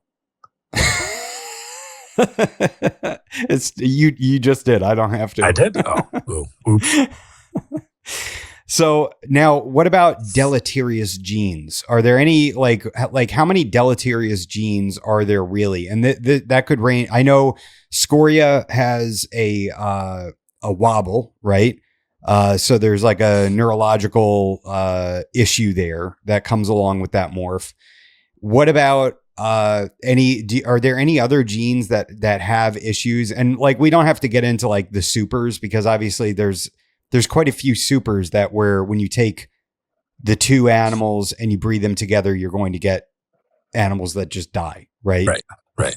So just kind of excluding that, are there outside of Scoria, are there any other? Scoria is not a super of something, is it? I don't know if anybody's bred Scoria to Scoria yet, but no, it's not a super. Okay. Supers, we would have more supers, I think, if there was less inbreeding. So, super Marins, super Marins have been produced, but they were nth degree inbreeding. And it's a simple recessive, kind of. That's a complicated one because it makes a visual that could be easily confused with a visual that is not a head. The Marins, if it was impossible to make a really pretty pink boa, then it would make sense to make Marins. But if you breed a Marin to a wild type, you're going to get some that carry the gene that are Marin. But you could get a normal baby that is just as pink as a Marin in the litter. So there's no guarantee that the pink ones are Marin, which is why that is not a very popular mutation. None of the super Marins have ever bred that I've ever heard. I've had several super Marins. I had one that bred like crazy and then died. So that's one that's not particularly popular because of the iffiness of making visuals. The super Roswells, or the Roswells, there would be more of them probably if that hadn't been built on a foundation of inbreeding, which wasn't deliberate. I mean, they didn't know it was going to be a mutation. So, but there is that foundation of having been inbred, and it takes a long time to clean that up. And so if you know that breeding two Roswell laddertails together is going to result in a super that there might be a very strong likelihood isn't going to live, then why would you even do it? Yeah. So it's, at any rate. All right, Jeff. Well, I guess it's time that we wrap this up. I mean, we've been recording for almost 3.5 hours, minus the. I want to say one more. I want to say one more important thing. You can say as much as you want, Jeff. Well, I'm trying to be respectful of your time. Well, I appreciate that. It is lunchtime. So one more thing that is important is, and I've heard this from many, many boa keepers that are not boa constrictor keepers. Coincidentally, the stuff that I figured out about ovulation, post-ovulation shed, and then when they tend to give birth, works for almost all of the other boas too. So all of the Epicurides, the rainbow boas, doesn't work for Dumeral's boas, doesn't work for the Solomon Island boas, but it does work for all the rainbow boas and the other insular island forms, the Epicurides. It coincidentally, I didn't figure it out, but it does work for them as well, which I had heard from many, many other Epicurides keepers and rainbow boa people. So I coincidentally, with the stuff that I figured out and wrote about and was in Reptiles magazine, it coincidentally works for those boas as well, which is interesting to note. And that was a complete accident. But yeah, for sure. That is interesting. Why? And I guess it wouldn't work for Dumeral's boas, right? Because they're just so far away. I don't think it's a distance. It's a completely different species. They have like a 9-month gestation period. It's crazy. It's just completely different. Wow. They were at one time, they were considered to be the same species as boa constrictor 100 years ago, even though they came from Madagascar, which is weird, which I found interesting. But they do not breed in the same way. In fact, when they give birth, the babies shed their skin immediately after being born. It's just one of the oddities of nature, just a very, very interesting. I think I could be wrong, but I'm almost positive I read this in the reticulated python book. I think that's where I read it. But reticulated pythons were also considered boa constrictors when they were first described. Really? I believe so, yeah. That would be crazy. It would be crazy. I hope it's true. I don't know. Somebody in the comments will probably let me know if they're still here listening. Maybe that's some of the same people that decides what a mutation is over in Europe. Because they'll make one litter that has something weird that's weird like the adult, and there'll be some of them that are weird, some of them in between, and some that aren't, and they'll declare it a mutation. That's not how it works. When you have a single gene mutation, it's kind of out of place in the whole discussion, I guess. But when you have a single gene mutation like Key West, and you produce 45 babies, which I did, You get 22 of them that have that pattern, and you get 23 that are completely normal looking. That's how mutation works. You don't get anything in between. When you breed a motley to a wild type, you get approximately half of them that have a motley pattern. You get about half of them that look completely different, normal. You get nothing in between. When you breed any of a half a dozen imaginary mutations from Europe to a wild type, you get some that look like that. You get some that look kind of like that.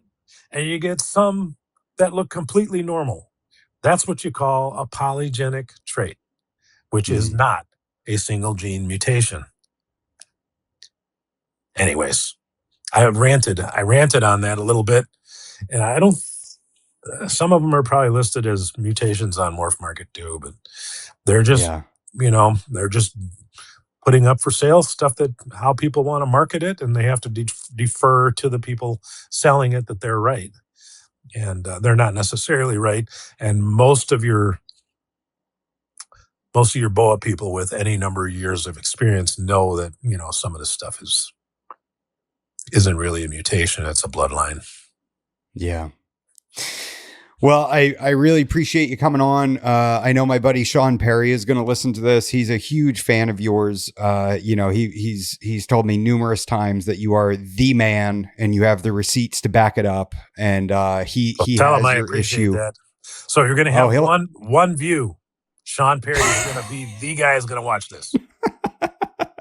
Yep, and he's watching the man. But he actually sent me pictures of the Reptiles issue from 1992 that you wrote and everything. 96. So, 96. I'm sorry. Yeah. Don't age me on that. Not old enough to have done it in 92. So he's going to be very excited to hear this, and man, there's so much herp history and just hobby history in this episode, and it's always fun getting a dose of that. So I appreciate it, sir. Thank you very much. Thank you. Glad to do it.